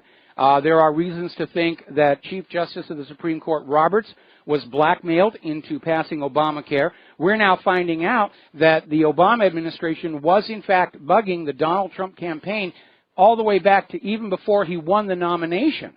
So it is Watergate all over again. And I'm sure for people in positions of influence and power, yeah, they're being spied on all the time. And probably it's very widespread. But they're not spying on all the bakers. They're not spying on all the bricklayers. They're not spying on people who are just minding their own business. They simply, I do not feel they have the resources to be able to do that. Yeah, those folks basically pose no threat to the establishment. I think they're only spying on people that could maybe become politicians and get in office and actually try to make a difference and change the system. Those are the people that they're spying on to make sure that they don't change the system. And I'm kind of concerned about all this surveillance stuff, like nothing's going to happen to Obama's administration for their illegal surveillance of Trump. I mean, it looks to me like it's going to be another Hillary Clinton sort of thing. She broke the law numerous times. Doesn't matter. Yeah, it does look like that. We have a government that's held together with blackmail and corruption. One of the things about the NSA surveillance, and apparently the CIA is running their own parallel system at huge expense, is the fact that other governments are getting unfiltered access to all this data. We know that Israel is, probably GCHQ. If you go all the way back to the original echelon system in the 1980s, they were just trading the data back and forth without any restrictions because they understood they were subverting their laws anyway, so there was no restriction on any of it.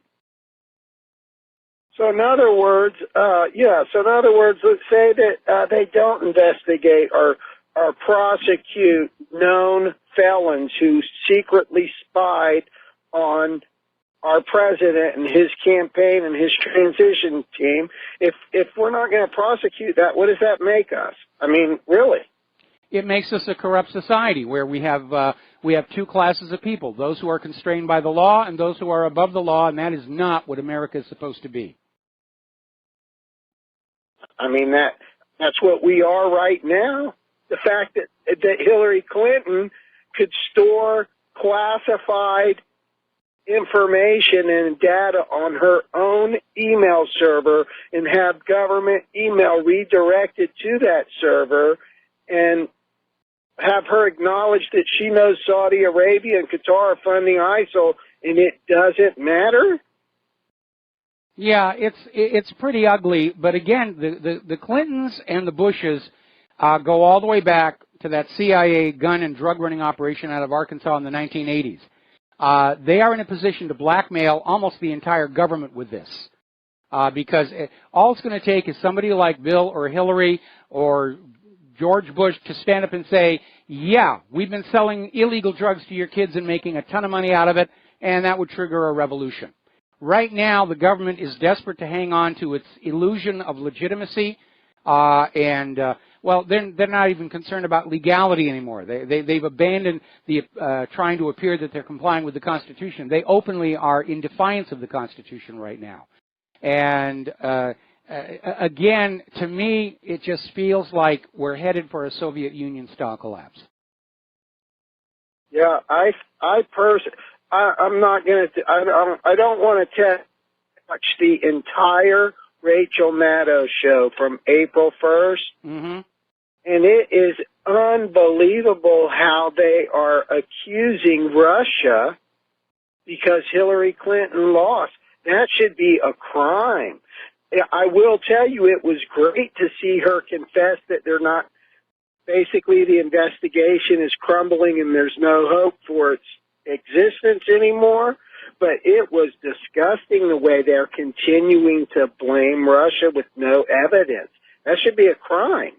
Well, the part that really alarms me about what's coming out of CNN is they're once again back trying to involve the independent media in all of this, and CNN is out there pushing this idea that Donald Trump was colluding with Russian officials in order to spread damaging information about Hillary Clinton through social media. And so they're trying to basically line up all their enemies in a row to try and deal with. But again, nobody ever came back and said that that Hillary didn't do these things. The attitude was you're not allowed to talk about her past corrupt actions during a presidential campaign, and you're obviously an enemy and a Russian stooge if you remind people about things like Cattlegate and Travelgate and Chinagate and the rest of it. Yeah, that always, those kind of crybaby rants remind me of the little fairy tale story of sticks and stones may hurt my bones, but words will never hurt me. If it's not true, she should have nothing to worry about. Well, you know, isn't that interesting where they're justifying the loss of our constitutional right to privacy, saying if you've got nothing to hide, you shouldn't be concerned about the invasions of your privacy, and yet when you go after these government officials and say, what have you been doing in my name with my money, and they say, oh, no, national security, you're not allowed to peek at what we're doing, just go away. Yeah, I think that Trump was a recipient of more character assassination than Hillary Clinton ever dreamed of receiving. Oh, yeah, it was very, and you know, I think that actually worked to his advantage because people understood he was the underdog and the outsider, and that's why they voted for him. Okay, Alex, need to let you go. Going to take a break for commercials. Back with the last segment after these few words. Aloha, America. Welcome back to the show. And apparently Democrats in the Senate have reached enough votes to block the confirmation of Judge Neil Gorsuch. But apparently the story is not over. They're talking about the nuclear option, changing the rules again. And I have to tell you, I'm absolutely disgusted with the behavior of all these people. Forget about Judge Jeanine saying the Democrats are behaving like crybabies. They all are. They are all behaving like children. And then we wonder why our country is in the dismal condition that it is in.